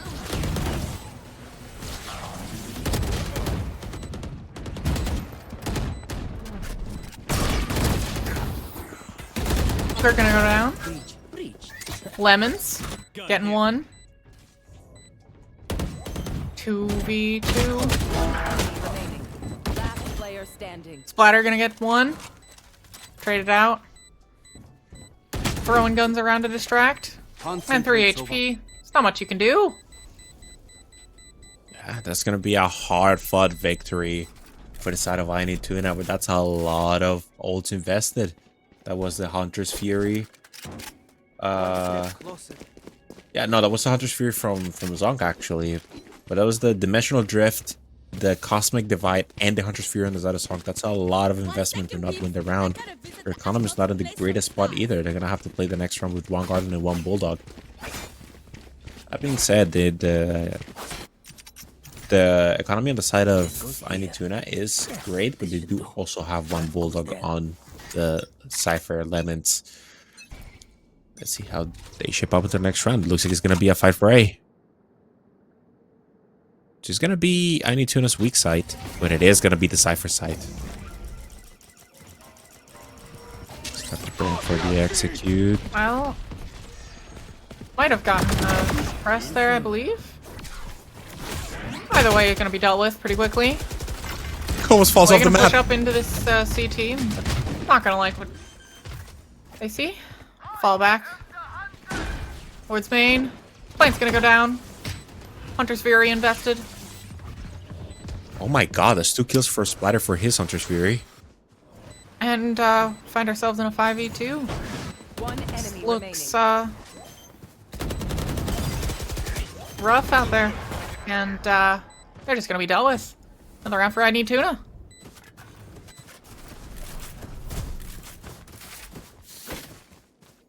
gonna do It's a gonna be a great round 3v4. for Ani Tuna. And they're gonna come back. Yeah, I know that the reactors are on streams on. They're broken. So that's another L on Eternatus' side.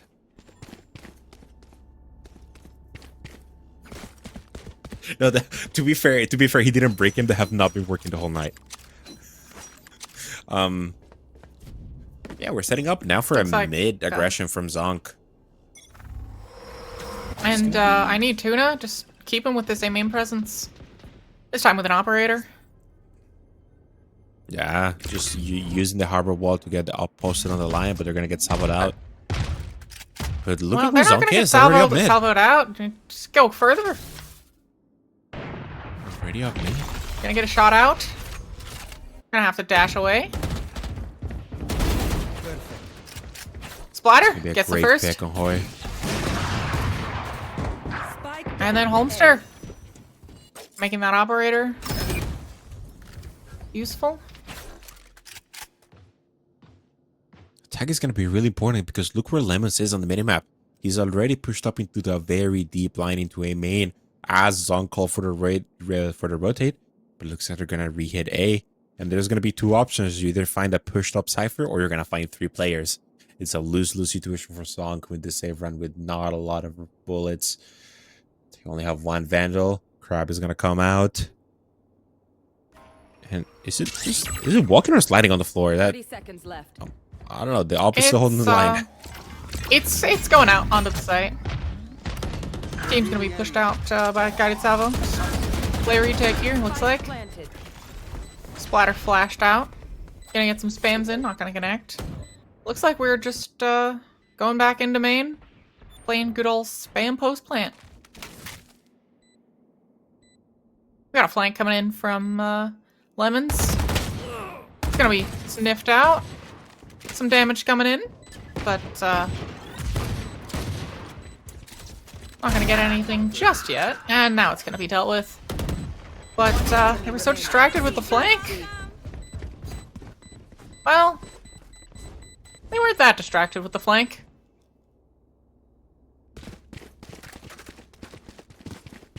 That's a thrifty round.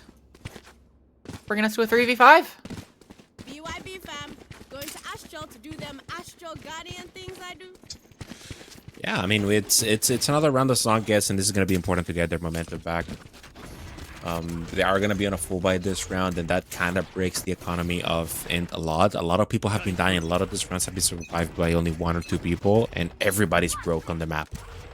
If you didn't win the last round. We got an attack op coming in from ZONK. Fully with that operator. Just hope they don't dash into side. And we just gotta dash out. There's too much noise, too much util. And doesn't look like ZONK likes what they see over towards A.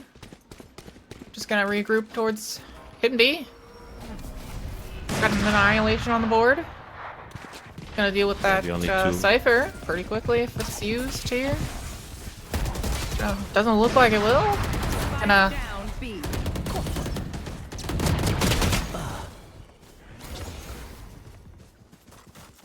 Cobot's gonna get that trade, but then he traded. Booker still on this site.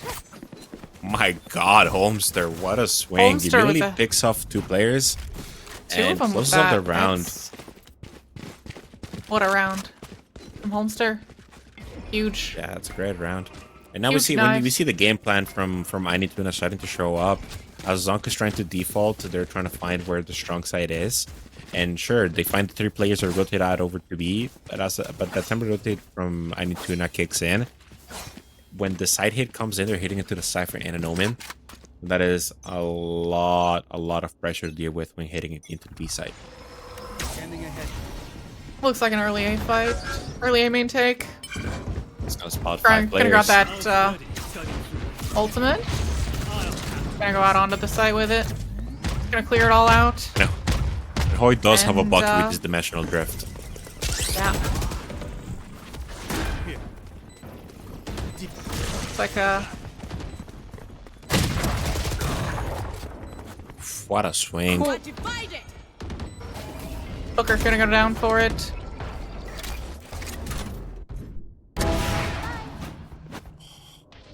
Holmster taking down the mid lurk. Still gonna be looking towards it for a little bit. And Goku's here inserted, but he's alone. He's a one-man army right here. we're playing in main. Armageddon. It's gonna push him off for a little bit. But Holmster getting one with that op. Cove down. Getting on the spike. But the salvos. But Challenger gets the salvos keep him just off, in time for the spike to and blow up. Can't even get out. That is no survivors on the round. That is going to be a huge blow to both teams' economies. And as we're going to see, Holmster is going to glass cannon an operator. Sorry, no, he's going latch shields with an operator. And they do have somewhat of a full buy with only lemons once again on a guardian. And on the side of ZONK, we have Hoy with a bulldog. And other than that, it's going to be a rifle with rifle round. Again, with Holmster on the operator setup on the B side. B side is very hard to take for ZONK right here, considering they have the up and the Cypher stock on the same area. But one way to deal with an operator, just spam them with a util. It's a lot harder to shoot when you're blind or having to run away from salvos. Spike's gonna go down here. Spike planted. Harbor ult invested. Gonna be spotted out by that drone. Cascade to let us out. And then neural theft. You know, just say that everyone's in main. And Hunter's Fury to delay the plant. Hold. What a shot from Getting Just two. Pulls out the classic. And looks like that defuse is gonna go through. Right under the nose. Yeah. Last round before He gets to defuse the spike under the cove for free with no problem. It's going to be a 5-6 so far with, again, a lot of people dying in that round. We're going to have Bulldogs, Stingers, and Buckies on the side of both teams. Certainly costly round for all. Yeah, a lot of people are broken. A lot of people are going to have to buy very, very short weapons here to get even something into this last round of the half. See a lot of presence in A main, both Soa Dark straight it. Going for that all reliable A main pressure. Not gonna get any, but gonna get out. And Hoy! That Bucky putting in work.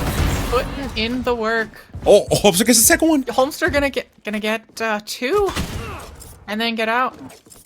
Lemons doesn't like the mid pressure. Plant's gonna go down from Goku. And Hoy isn't going to get one with that Bucky. It's gonna get punished.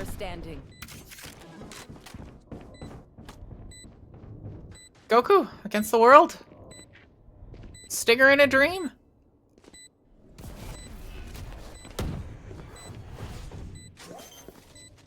When they're both playing inside of the smoke, this is gonna be really hard. Stuck. And I need Tuna. Brings it up to 6v6. A very even half. This is very similar to what we saw on the last map with Bill and Fatal Force. Again, not quite a 6-1 start, but this was a 4-1 start, and it ended up in a 6-6 half. So we're having a very similar repeat to last game. And if you remember last game, the team that started dominating at the beginning ended up falling at the end.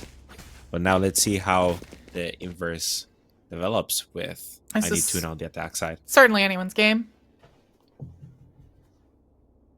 It seems like the Holmster and Lemons are gonna find a lot of resistance from a very early push into B main from ZONK.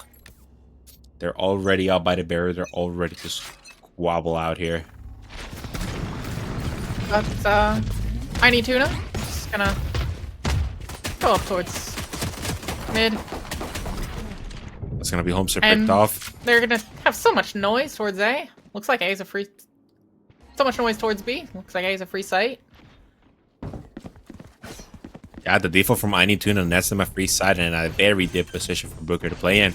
He's gonna find a lot of resistance, but he's gonna find 4. That's a big fight. I don't know if he can take on that, and he's gonna get pinched by Dax on top of that. Yeah, one of the 5 players was gonna get him. Lemon's gonna work the way back up through mid. Through vents. Just Ghost gets him 2. Player standing. But Hoy getting 2 right back. 3 in total. Lemons can't get the defuse. It's not playing it for him.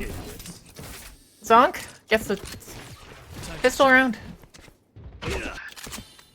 Yeah, the plan for CT, very unfortunate considering how deep they were playing without considering the lurk late timing. It's unfortunate the spike was planned for Lemons, but then again, in a 1v3, it's a very hard round to win. They do get that plan money, which means they might come away with some sheriffs into this round, but it does mean that now ZONK are once again on the anti-eco. They're 2 for 2 in the pistol rounds. They're looking to do a very similar buy to an FPX buy. They're going to have 3 Bulldogs, 1 Ghost, and a Guardian, and let's see how far they can take these guns. There they are. Looks like ZONK also just keeping up that A main aggression, but gonna get punished. And then I Need Tuna staying back. Just trying working to up gather towards information. working back up towards mid, keeping that player inserted. Unless I spoke too soon, they're backing up. Yeah.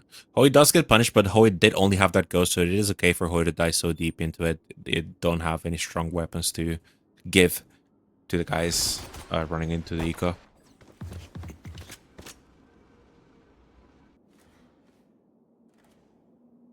And looks like they don't look at what they see in mid. Going back towards A main. And it's gonna be a free site. The drone mid off presses draws all the players from ZONK on to B, and they're gonna have a free side where these pistols might be extremely dangerous. Looks like they're going to start that execute. Gonna get the plant down, presumably. Yep. They managed to beat the timing on ZONK, and now this is a very bad And position. Holmster. Oh, doesn't get the shot. Now the scrap for heaven But begins. they have so much space. You gotta start your retake by trying to retake heaven. But it is against Miko. Who was that, Dax? Dax.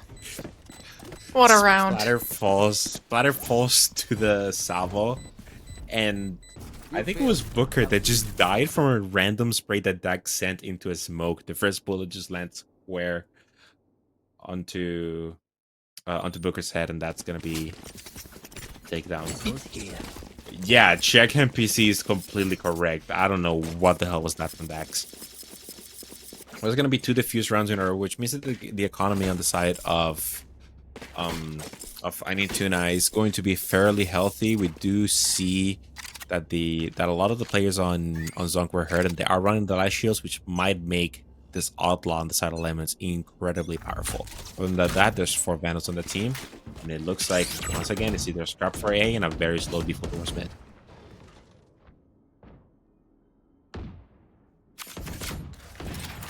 I Need Tuna starting off with grabbing some A main control. Probably gonna get that orb. Yeah. And then looks like they like what they see. Just gonna go for it.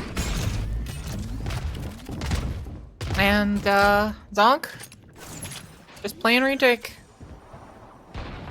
Yeah, they're just gonna get the spike down. They're just gonna hope that these rifles that they have are gonna be good against the low buy, but Hoy's gonna get Homester out of gonna the get equation one very, very quickly.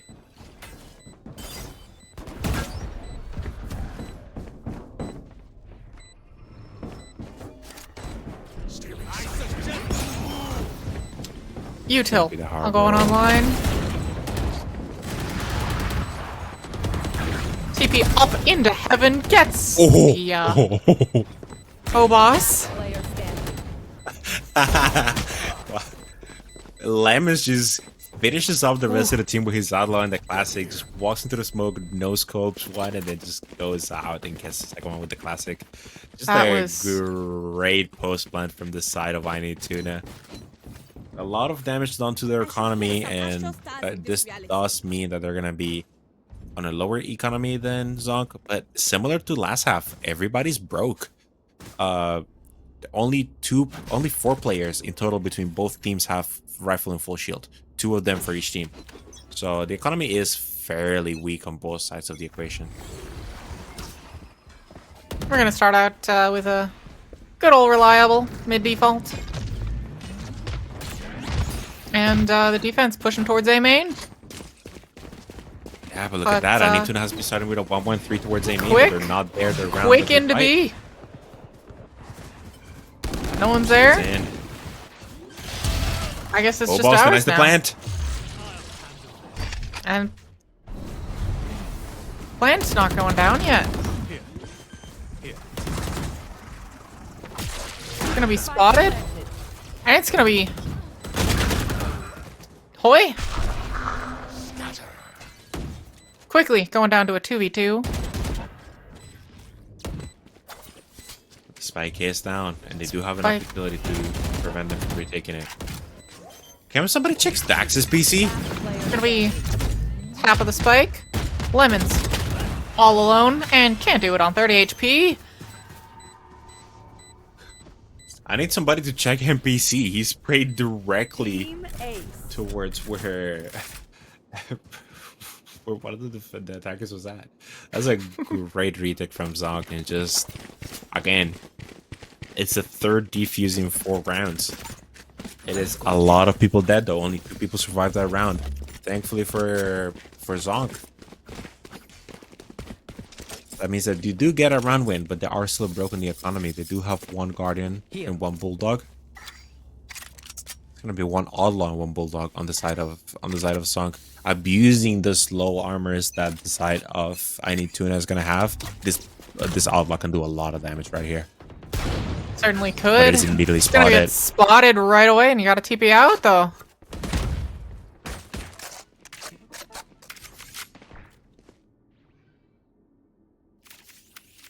Slowing down pace of the round. Yeah, I could just put an ice. They do have a very Gonna heavy repost that outlaw. presence. Take some shots through the smoke. Someone might push up behind it. And it looks like I Need Tuna's grouping up towards A. So is ZONK. Oh, he's going back heavy. They're still gonna keep their positions, but the pick up that's full A side. Now they're going towards A. Now the rotates are coming in. Challenger gonna get one in the vents. And I Need Tuna onto the site. Neural Theft gonna be invested. Holmster blinded on the site. Hoy gonna get 2 shots with those no scopes. Getting 1. Holmster. What a stinger. And looks like that retake is gonna be successful. But then again, similar, very carbon copy of last round. We have 2 players alive at the end of it. And that does not bode well for the economy. Of course, Challenger has survived 2 runs in a row. He might have enough money to drop one of his teammates. And we do have a timeout coming in from the side of I Need Tuna. So let's listen in.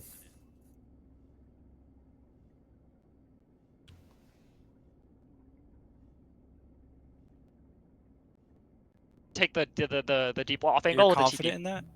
No, well, I have a TP if I miss. Oh, true. Yeah. What, I would not do this in not your. What have they not done? They haven't rushed, right? So they're gonna do a rush of some sort. So It's fine, I agree I with take a Jet shot, I Nice. TP out. I want people in mid and B playing super together. that's the only thing I Can we 3-stack B? Can we have the 3 initiators on B? You say I like B, that, but I you like ping a gay. That was B my or A? ping. Oh, I want B. I want B. okay. We're opting into a retake with just Toy there. Okay. Yeah. Challenger, Dex, find you're me gonna up. be the first to Sugar rotate daddy. mid, so you can drone it out if they smoke it. Okay. Heard. Mr. need Sugar buy. Daddy, give Griffin me the op. Challenger. Listen, their jet is gonna updraft dash top site B. I think you guys just chill shelf and just shoot the smoke. Can I play Yeah. the cheeky angle here? Yeah, actually, I'm down. Wait, Then, can you drop me the Griffin? Yeah. Griffin should play like here or something weird to play off you. I'm down. I cannot And buy off your next, by the contact way. challenger, let me know so I can smoke for you to escape once you drop Okay, back site. thank you. They don't have a molly actually, so you can. You're kind of safe back site. I'm fast rotating to mid to drown it. Yeah. Okay. I can also stun B main. I missed. Cam B. Stop banners. Mid. Come join mid, Dex. They Harbor cascaded Be up. main. Then be up fast. Yeah, just drone. Fast event. You're still enough to drone. I have A. Probably Omen who's in down. Event broke, but not One's in. one's bottom mid going They're B. not in yet. They're going B? Yeah, one Nothing in. was bottom mid going B. Just keep your P stack. There's. I don't think Vent's they're up closed, mid, Toy. If so. you hear a shot, they've opened it. Heard. First vent broke, second not. They smoked A. Threw one smoke A. I think it's a lurk smoke. It's a fake. They're gonna hit B a bit. I agree. I'm just saying in Someone needs case. to spot mid, Dex. Yeah. Sandra is the god line. Wait. Maybe a recon mid. They could be close, Dex. Yeah, Sova drone A. Sova drone A. I'm with you, Hoy. Stay B stack. I think it's just Sova. They're not peeking after it. Maybe mid. Oh, you smoked up the op. Oh. Omen smoked A. Dex could be. No there. noise. It's fake. It's fake. Fake A. Fake A.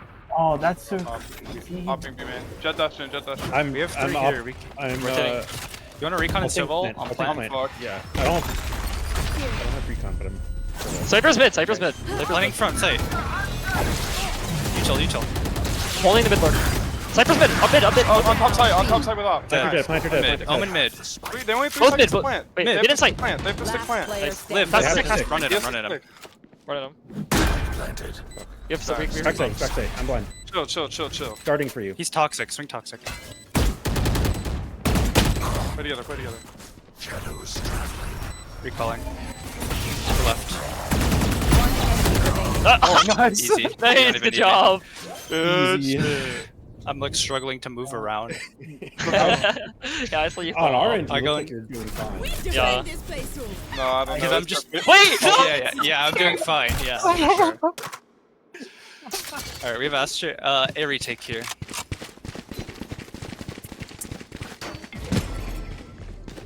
And that was a clear comms round coming in from the side of ZONK.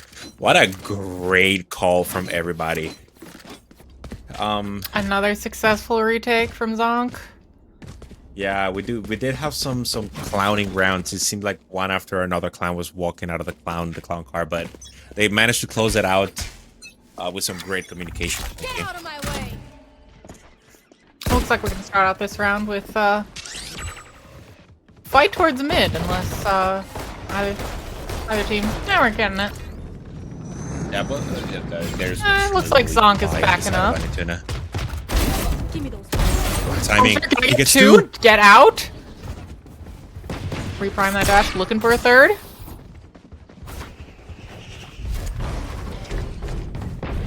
Booger. Coming in. Boy missed the shot. Boy gonna miss the op shot. And Once again, Jet Knives be up. looks like Boy gonna deal with Homester. Finally, Enemy remaining. after getting away with almost Murphy, but almost gets 3. Almost gets. Looks like it's gonna get 4.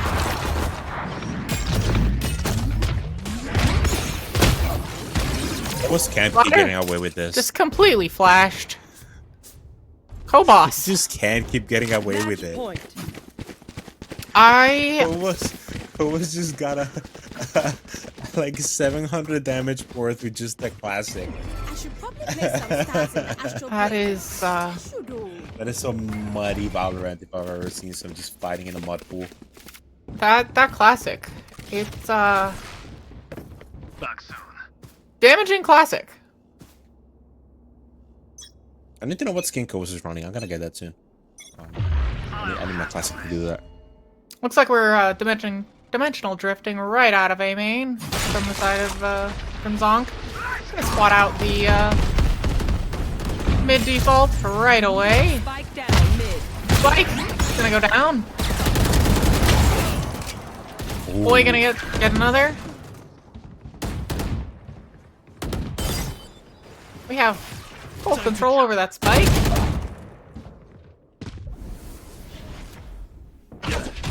Gonna slow down into a 2v2. And yeah, the Anytona players are critically split and going up lines on both of them, but that neural theft is gonna help Yeah, a neural lot theft. in the situation. it's gonna do a lot of work. Yeah. Spike is reclaimed from the shadows.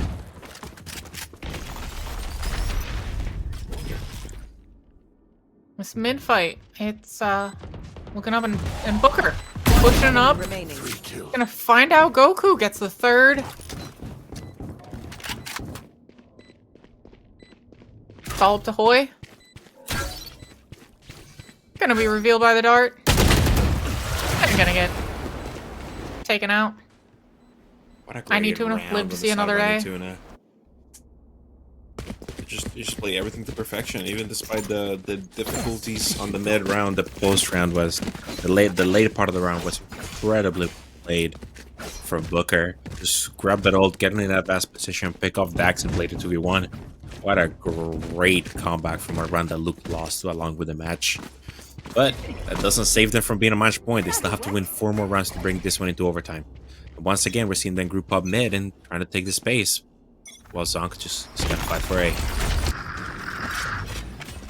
We've been seeing a lot of fighting for A on this map. They main from the defense. That's for sure, but Hoi's gonna be punished for it. And I need Tuna. He's gonna get a free B site. Spike planted. Stinger's gonna do a lot of damage. Gets one. Stinger's gonna get a trade. a lot of damage.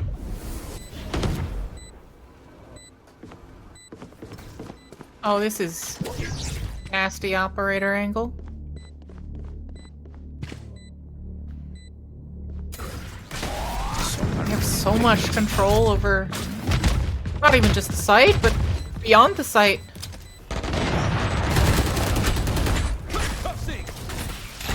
Goku gonna stun him in just to keep him out. Oh, Booker just Challenger going down.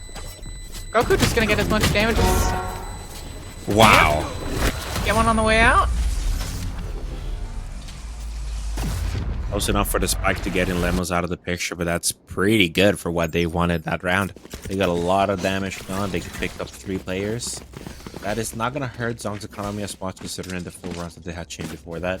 So they still have enough cash in hand to full buy, and this is gonna be a full rifle round. As far as the ult economy, we do have the attackers Hunter Fury and the Harbor ult, and ZONK does have Kobos's Astral Divide and Challenger's Annihilation. Armageddon, sorry. Standing ahead. Once There's again, no deadlock we're in just this game. taking his main control. Challenger, to be fair, Challenger And, is notoriously looks like a deadlock player. Fast hit towards A from the side of I Need Tuna. Holmster already up into the CT. And we're gonna get the plant down in CT as well.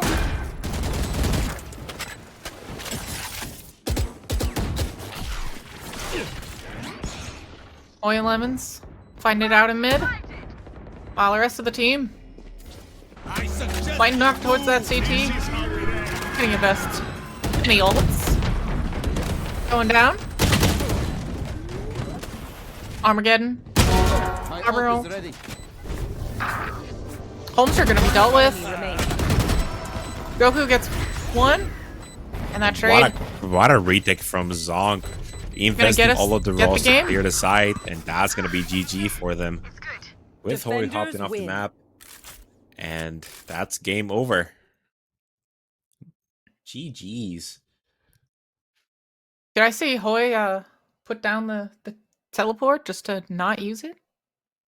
All off the map anyway? I think so. That's what I thought I saw. I'm not doesn't sure. matter. It's the end of the game. But yeah, great round, a great match from these. It was fairly one-sided at the beginning, but unlike Fatal Force, they did manage to close out after getting that early lead and get it 6-6 on the half. Their defensive half, their defensive half looked way better. And just managed to close that out. They just kept winning retake after retake after retake after retake until they managed to come back. ZONK certainly looks fabulous on those retakes. They've been drilling, I believe. At least that's how it seemed. Yeah, I mean it was a pretty good match overall. They both played into their strength, and it was a very interesting to see them play some sort of similar A main dominance on both sides of the map. Indeed. A lot of mid from the attack and A main from the defense. That whole game. All right. So with that, I think we're gonna go into the break for the last match of the night. We will be right back in a couple minutes when we get the next teams ready. So we'll be right back. We'll take a quick break and stay tuned for some more Underpeel action.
And we're back. Well, oh, sorry. Our next go for it. You take it away. Our next game we got is Granada versus Too Old for This Shit. On the side of Granada, we got Tired Olam Manuel Hunter Zeta, and Too Old for This Shit, we got Amber the Ant, Dusty Crike, Redvin, and Rainy. Two dangerous teams. Oh, extremely dangerous.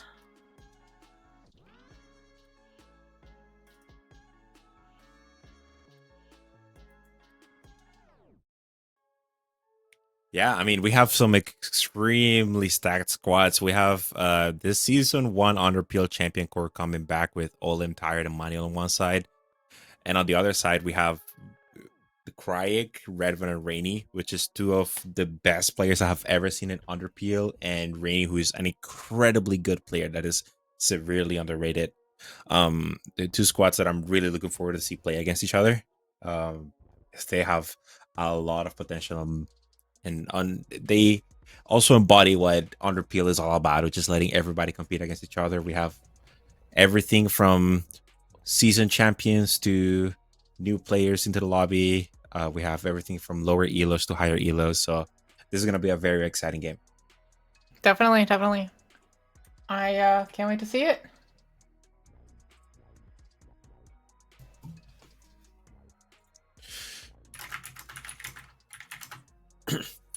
Yeah, it's going to be an exciting map.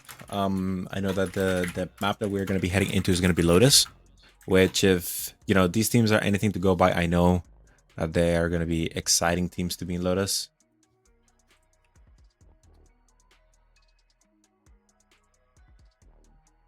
We think we are going back to old comms, or do we think we're going to see some new agents like Vice, Deadlock, something like that? I think one of these teams is gonna play some fairly off meta stuff. I definitely think TOTS is gonna be playing some interesting compositions. I think, for the most part, I think Granada is gonna stick to some more of the meta stuff. I know that they're capable of playing the meta, and they have Olim on the Raze, Tired on the Fade, so they have some very strong meta composition possibilities. Yeah, I mean, it's a very possibility. I am surprised that these guys are also not called too old for this, considering that 3 of these players played in season 1. They're definitely considered ancient by Underpeel standards. So I guess it's the boomer versus the old squad, which is the same thing. I mean,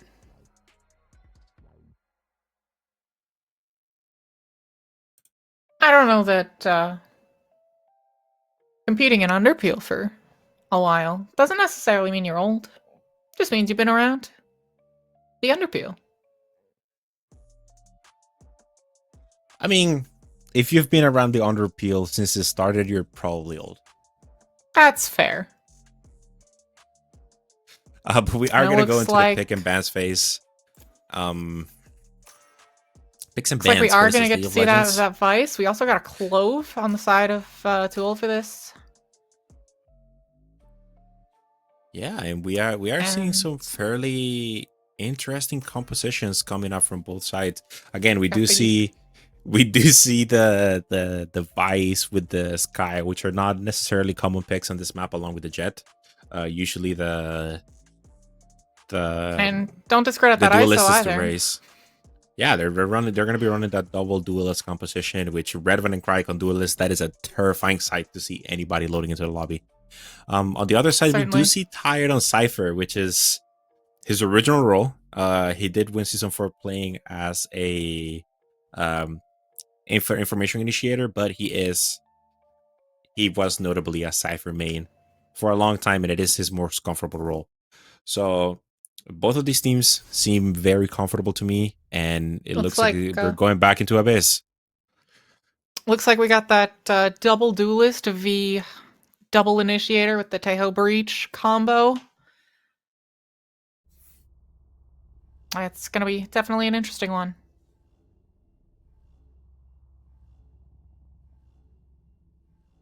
Yeah.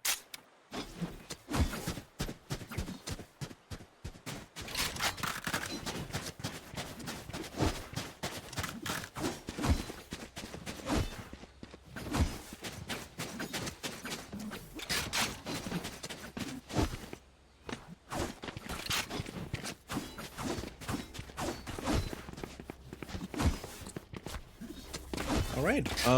It's gonna be an interesting clash of ideals. You know, some fairly wacky compositions. Almost something that could be a little bit more meta, but does also have some of the more prevalent picks on the game, but as well as not the most prevalent picks on the game. So it's a little bit of the best of both worlds. It's gonna be an interesting match for sure. And it looks like we're gonna start out with someone taking shots. GRAN's gonna start. We'll get to see it eventually. Production is trying their best. For about here, this is good my cast.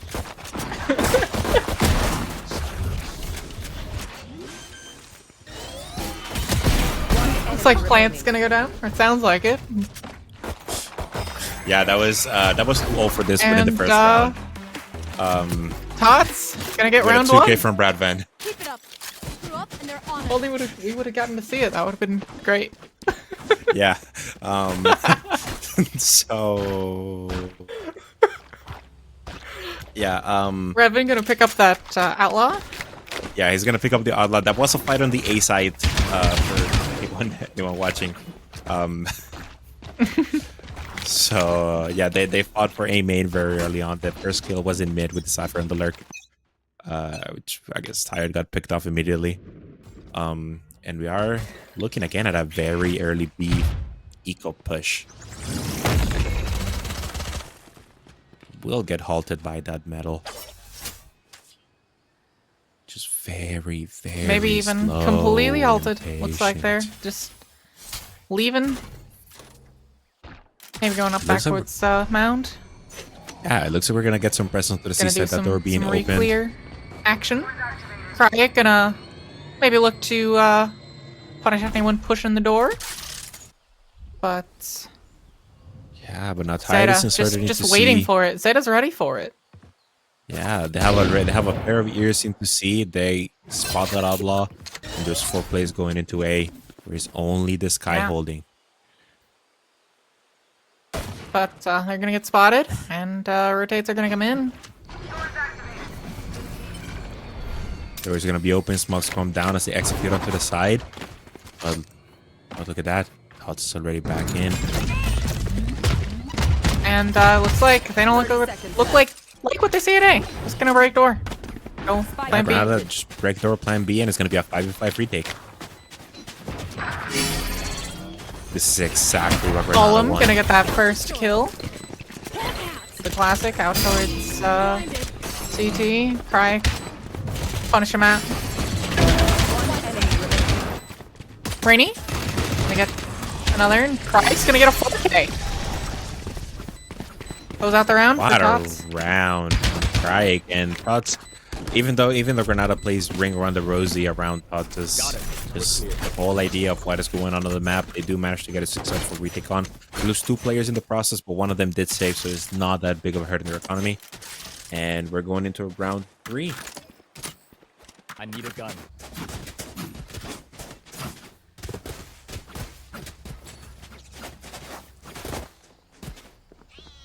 Looks like we got light shields and regen on the side of Granada. See if they clash with that outlaw at all. Could be interesting.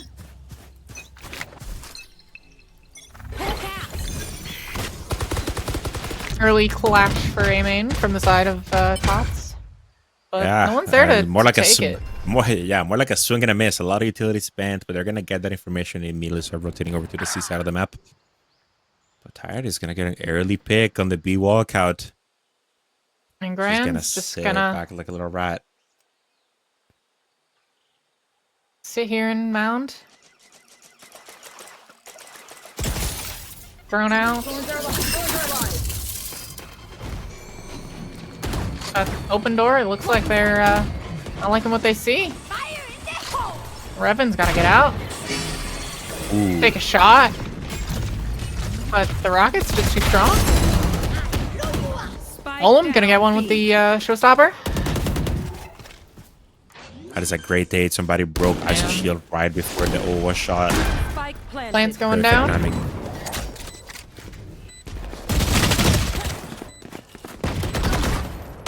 Dusty. Getting one with that One Spectre. enemy remaining. And Rainy's gonna be spotted. Gonna get one. Try to take out that cam. Start. Get the reload going. We're in a 1v1. Gonna be spotted and gonna be punished. GRAN. A lot of damage dealt, but yeah, they're gonna get the round. That's a lot of damage. It's a lot of damage taken from them. Their economy is going to be fairly hurt by that. That was their biggest investment in this game so far, and it pretty much got all destroyed with 4 kills coming in from the side of TOTS. Very impressive first couple rounds from both sides. They're all of them giving each other a lot of fights. We did see that showstopper invested from Olin, which resulted in something, but we do have an ult from ZONK, right? What a shot from Redman. Flash right off the rip. Get Hunter just off the map. Followed by Olim. Operators. Deadly from Revvin.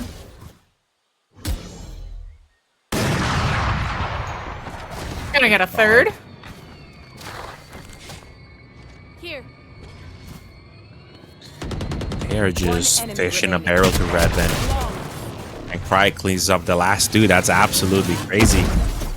A flawless round from TOTS. And that is huge for their economy. Their investment gets completely rewarded by keeping their guns. Redvan has going 6-1, is 1 out from that Blaze Storm, and Granada is forced onto a save. And we're gonna go into the clear comms round. Rip and tear.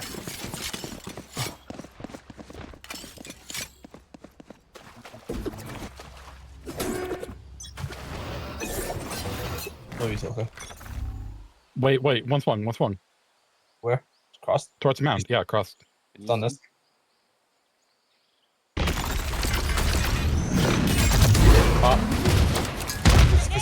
Stop this shit. Taken. Let's go fast. Okay. We're in bind. It's still fucking broken. Open this.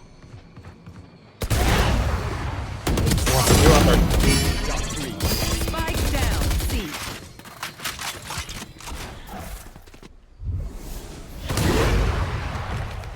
Okay. I'm gonna push.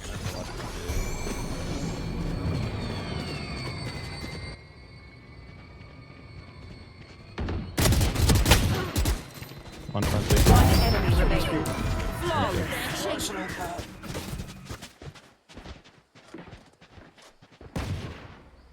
What a round. So we go away again, smoke the line.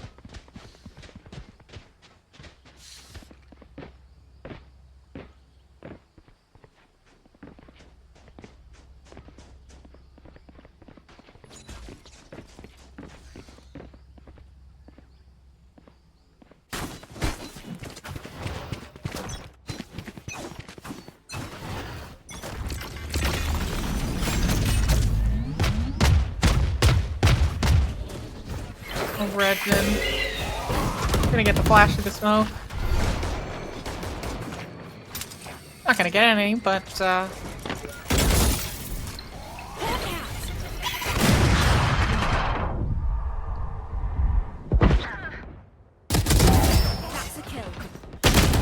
Amber in the end.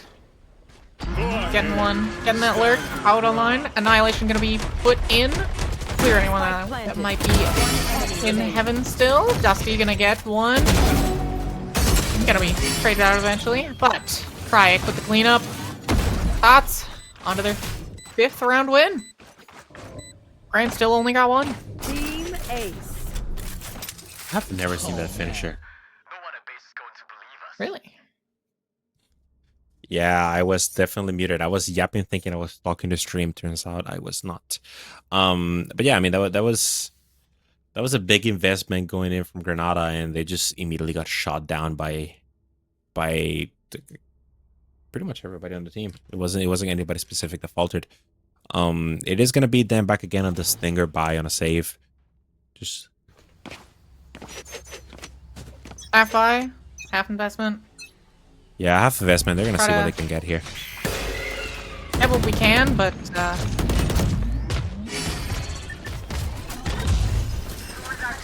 definitely scuffed. But we're gonna get a plant down in A.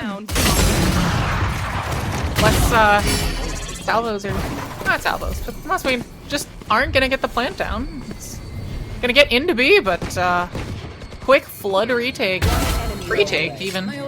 Ooh. Dusty with a nasty shot. Olem all alone. Stinger in a dream, 66 health. Up against 5 players.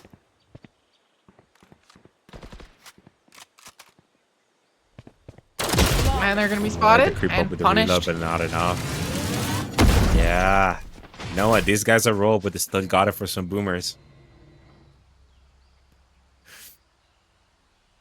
Are definitely Coming from showing the up in this side of game. Too old for this. It's looking pretty solid. They've got money. And Granada just scraping by with whatever they can get their hands on. Yeah, their economy is booming compared to what we were seeing at the last half when we were Last map. Sorry, last game. Yeah, last game where the ZONK were like winning every round with 1 or 2 people alive. Getting all your players alive through the rounds is incredibly important. Looks like an orb gonna be collected from the side of GRAN. And then a cut noise up towards that C site. Steel Garden invested from Too old for this, and it's gonna scare them off of the site for now. Door gonna be opened. Just a little bit of friendly fire Quick exchange. shots at a friend, but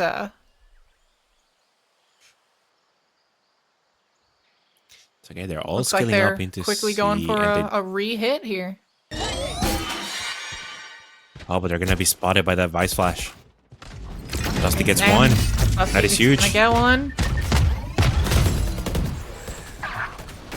And they're gonna go towards the site, or at least try it, but we're just walking into a blender at this point. Rainy gonna get the last one. And once again, TOTS come out with 4 players alive. 4 of their players are a max economy. That is a lot of damage done into this half already.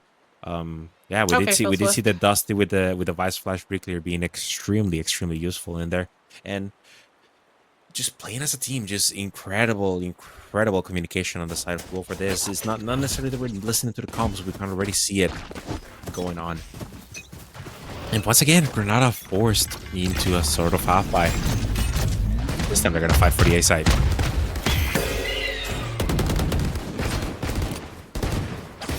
Redvin just sitting in that smoke. Shorty up on lock. They're trying to put us the orb. That is some damage taken onto her race. She's taken down to half HP. Ooh, so close, Some Redvin. hot shots through that shot, or through the wall. It's not gonna connect, but losing his head. it was very close. Could have been very bad. And it looks like a group up Now they're towards B. pivoting into B. And But the spray. Exec out. Plant's gonna go down. Blade Storm's going to be turned online. Go ahead. Stand. Annihilation put in. Price gonna get 2. Spams through the smoke, pulls out the classic, and Hunter all alone. Gonna get found out. Egg with a classic. doing DPs some is extra coming damage, in. Abusing his shield. And look at that. It's a repeat of last round. Once again, they're coming up with 4 players alive.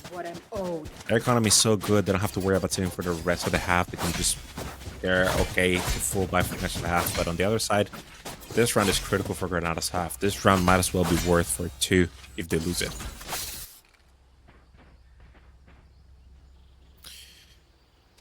And we do Finally have a lot scraping of together ults online. full buy on Granada. Yeah, and they're gonna try and use these ults that they have online. They have the Rolling Thunder and the Showstopper that they might try and use to execute onto the side. Try and secure this round. Neural theft, but they get a pick. It looks like There it is. a nice fast rush into the C site.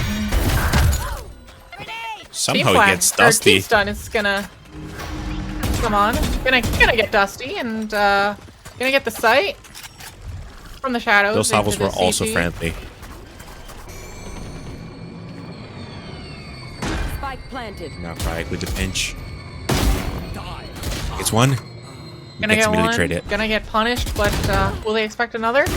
Seems they will. Redmond, Shorty in a dream.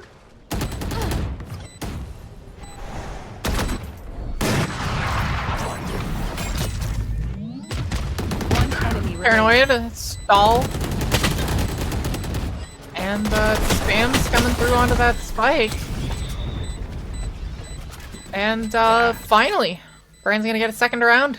8-2 at the moment. That is a hugely important round for them. That means that they might have enough economy to buy this one. And if anything, half buy the last round with 3 players staying alive there. That doesn't matter in the side of duel for this. They have enough money to buy until the end of the half, including an operator for Redvin.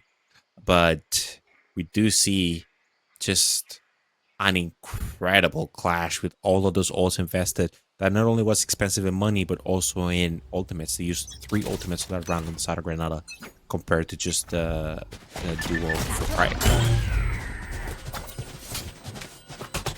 It looks like they liked the C-Rush last time.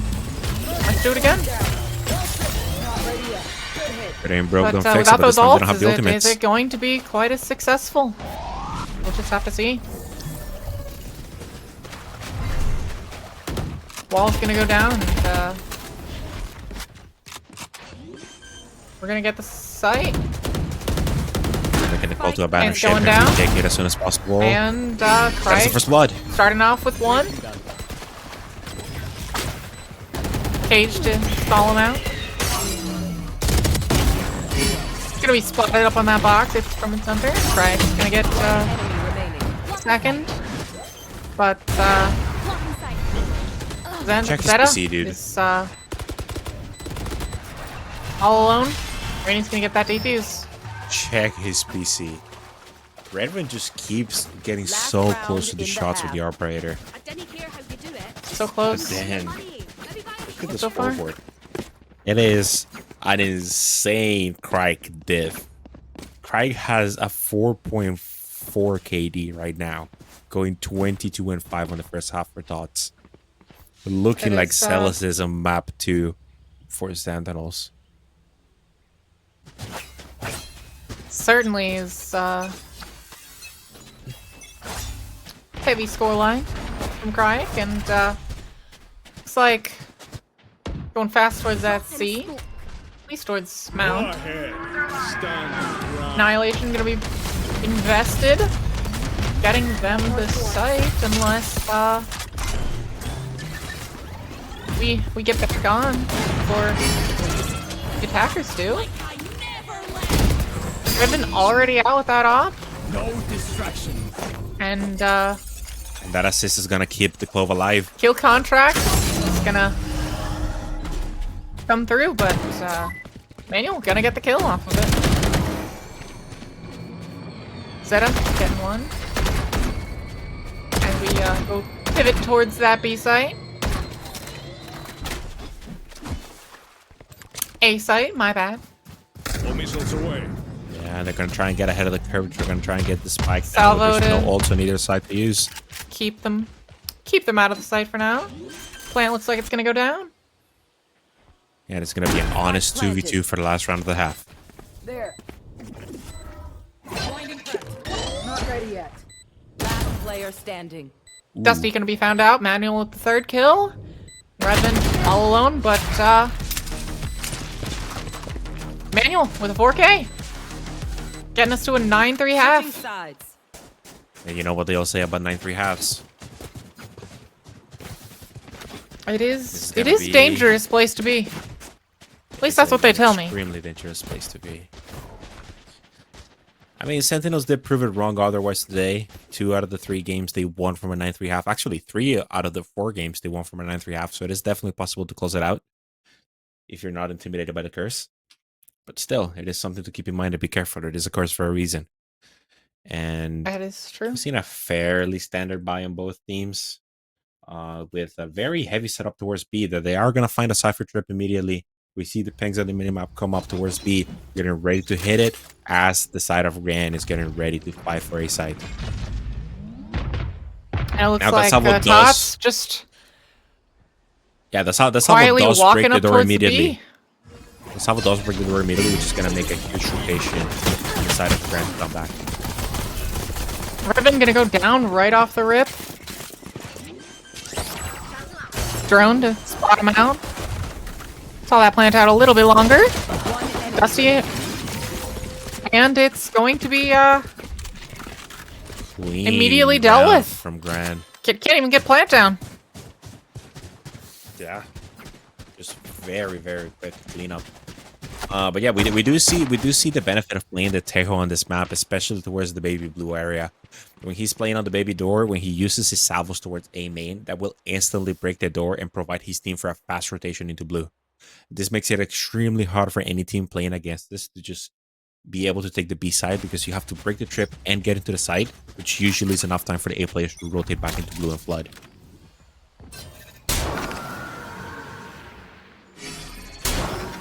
Looks like there's an early flash towards the C side.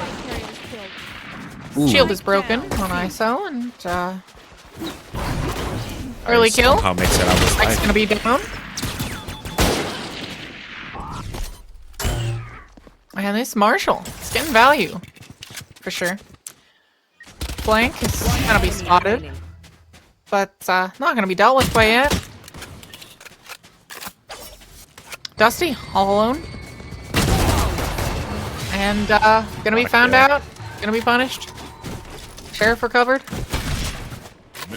And GRAN keeps all of Score 5 line of their is players 9-5. and their guns alive. That is going to be a hugely important thing come up. We did see we did see a couple of the players at 12 for this try to punish that Marshall from Tired, especially Redvan just dashing to the side, but Hunter immediately denying the trade. A very great team play on the C side for the side of Granada, just holding these guys up to the line. And it looks like it's going to be a scrap for the A side again, with the Sentinels fighting on C.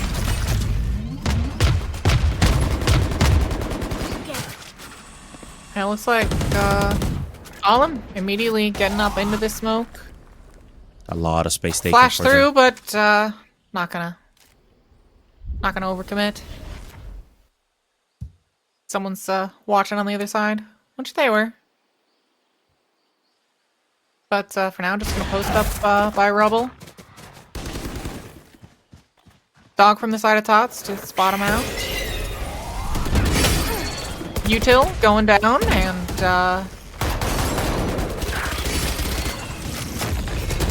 it's like rubble players going to be dealt with low casualties, some damage, but no deaths so far. Nick is gonna get that 4th kill. Gonna look for the ace. Onto Hunter, but everybody was trying to give doesn't look like Hunter wants to give it. I don't exactly blame him. Getting in that smoke. Hunter denies it, and the ace is denied. Ace denial. Revan gonna get the cleanup. Makes the scoreline 10-5. They're finally back on the board now. This is gonna be good. They only lost 1 player, which had a rifle, which got picked up by his team. Yeah, actually, not everybody already had a rifle. Both sides are buying up. Yeah, they're gonna be on a full buy, and this is something coming out from the side of Granada on the defensive side. That Odin, Tired is deadly on that Odin. And Kryak is deadly with anything, it seems. Yeah, that's also very true. He's just frying anybody and everybody that comes across his crosshairs. The same Dusty? flash, but it does Flash himself. spot anybody. And gonna have to get out. It's too much noise. Ooh! Ooh! With the punish! Onto Olim. What a shot! Dusty. Manuel's gonna clean up Amber though. And tired. Odin's gonna be found. It's gonna be taken by this kill contract. Oh, he wins it! And it's going to be won, but gonna be quickly traded out. 3v2. Yeah, that's full side control in Plant the is 3v2. down. Fallow's coming in.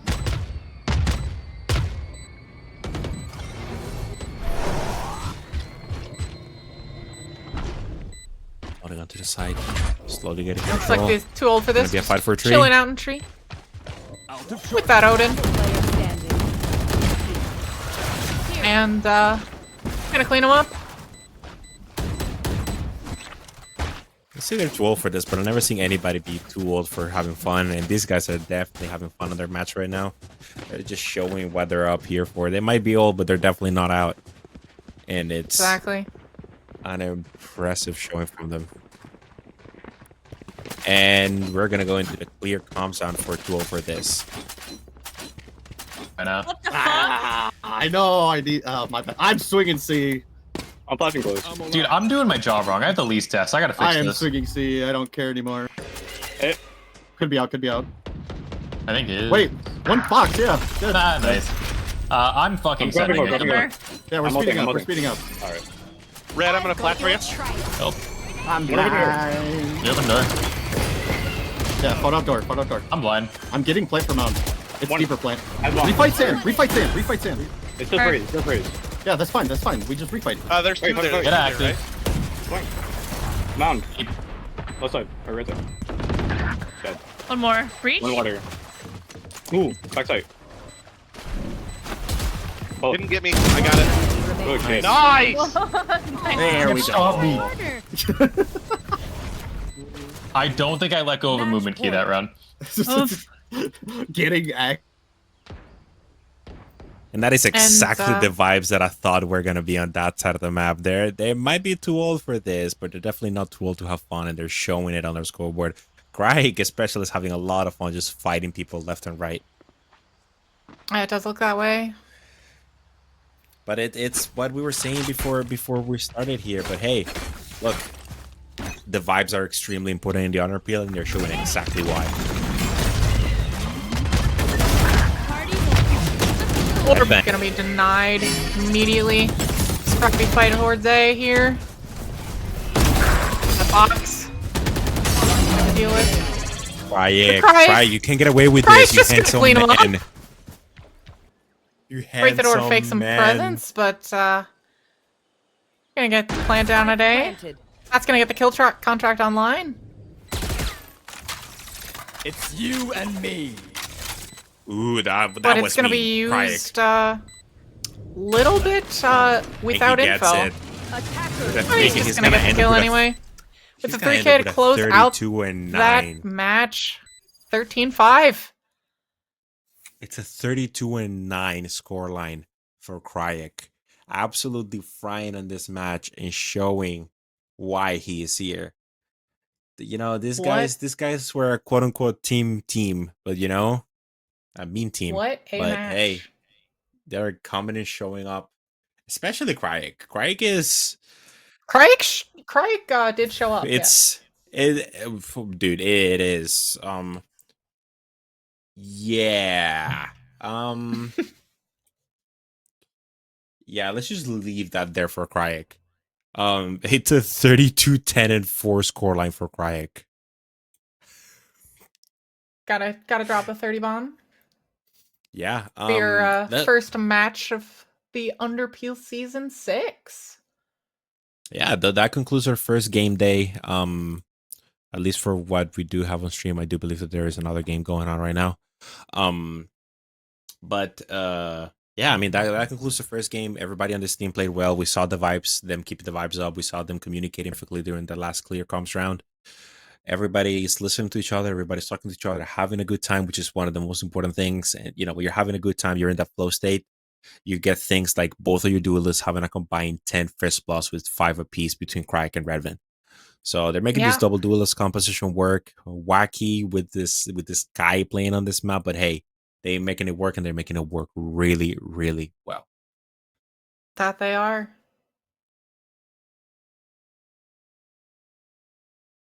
It looked just unwinnable for GRAN. Granada. Yeah. It just had no answer to the guns that they were up against. I mean, it is an FPS game. You get shot and you die. That as is a what they wise man always once say said. around these parts. You get shot, you die. That was not Sideshow Terrors, that was Bren. You moron. But yeah, I mean, Demons in our ears are yapping. yeah, the demons in my Yapping head are fighting incorrectly, against me. I'll add. Yeah, I mean that happens a lot. The demons in my head are just very loud. But yeah, a very, very fun match. Very, very fun first day of Underpeel, and that is a great way to start this season. Something that looks to be a very exciting season. A lot of the teams look very promising. They all have things to work on. They all have things to do that, and it's gonna look like a fun season. Yeah. Is there anything specifically you're looking forward towards the rest of the season? I'm looking forward to a lot less demons in my ears. That sound like they're dying.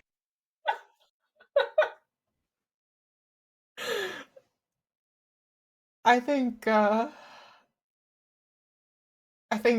is he Yeah, he wants needs to put the something. dying cat down. Like He you need to stop it suffering. I'm in a room, a rubber room. Okay, sorry. The demons in my head are too loud. I'm taking my headphones off. And thank you for tuning in to the first day of games at the Underpeel. I think that is my moment to call it a day before I go insane because it put me in a rubber room. I think that is definitely fair. Thank you so much for joining me, Dot. That was a lot of fun. And Okay, thank you for joining me, and thank this you. first day. We are gonna Thank be you, back players. here. Thank you, viewers. Yeah, we and we're gonna be here back tomorrow at the same bad time, same bad channel, which is gonna be 8 p.m. So I know you didn't just there's call the gonna be Underpeel channel bad. yeah, the matchups will be announced tomorrow, so stay tuned for those. I will be playing. I don't know if I'm gonna be streamed. So I'm not gonna be casting, that's for sure. So everybody have a good night, rest up well. Everybody make sure you have your energies back up for tomorrow and come back over. Have a good one, y'all. Have a good night. Stay safe, everybody. Have some dinner. Make sure you sleep well. And tune back in tomorrow for some more Underpeel action.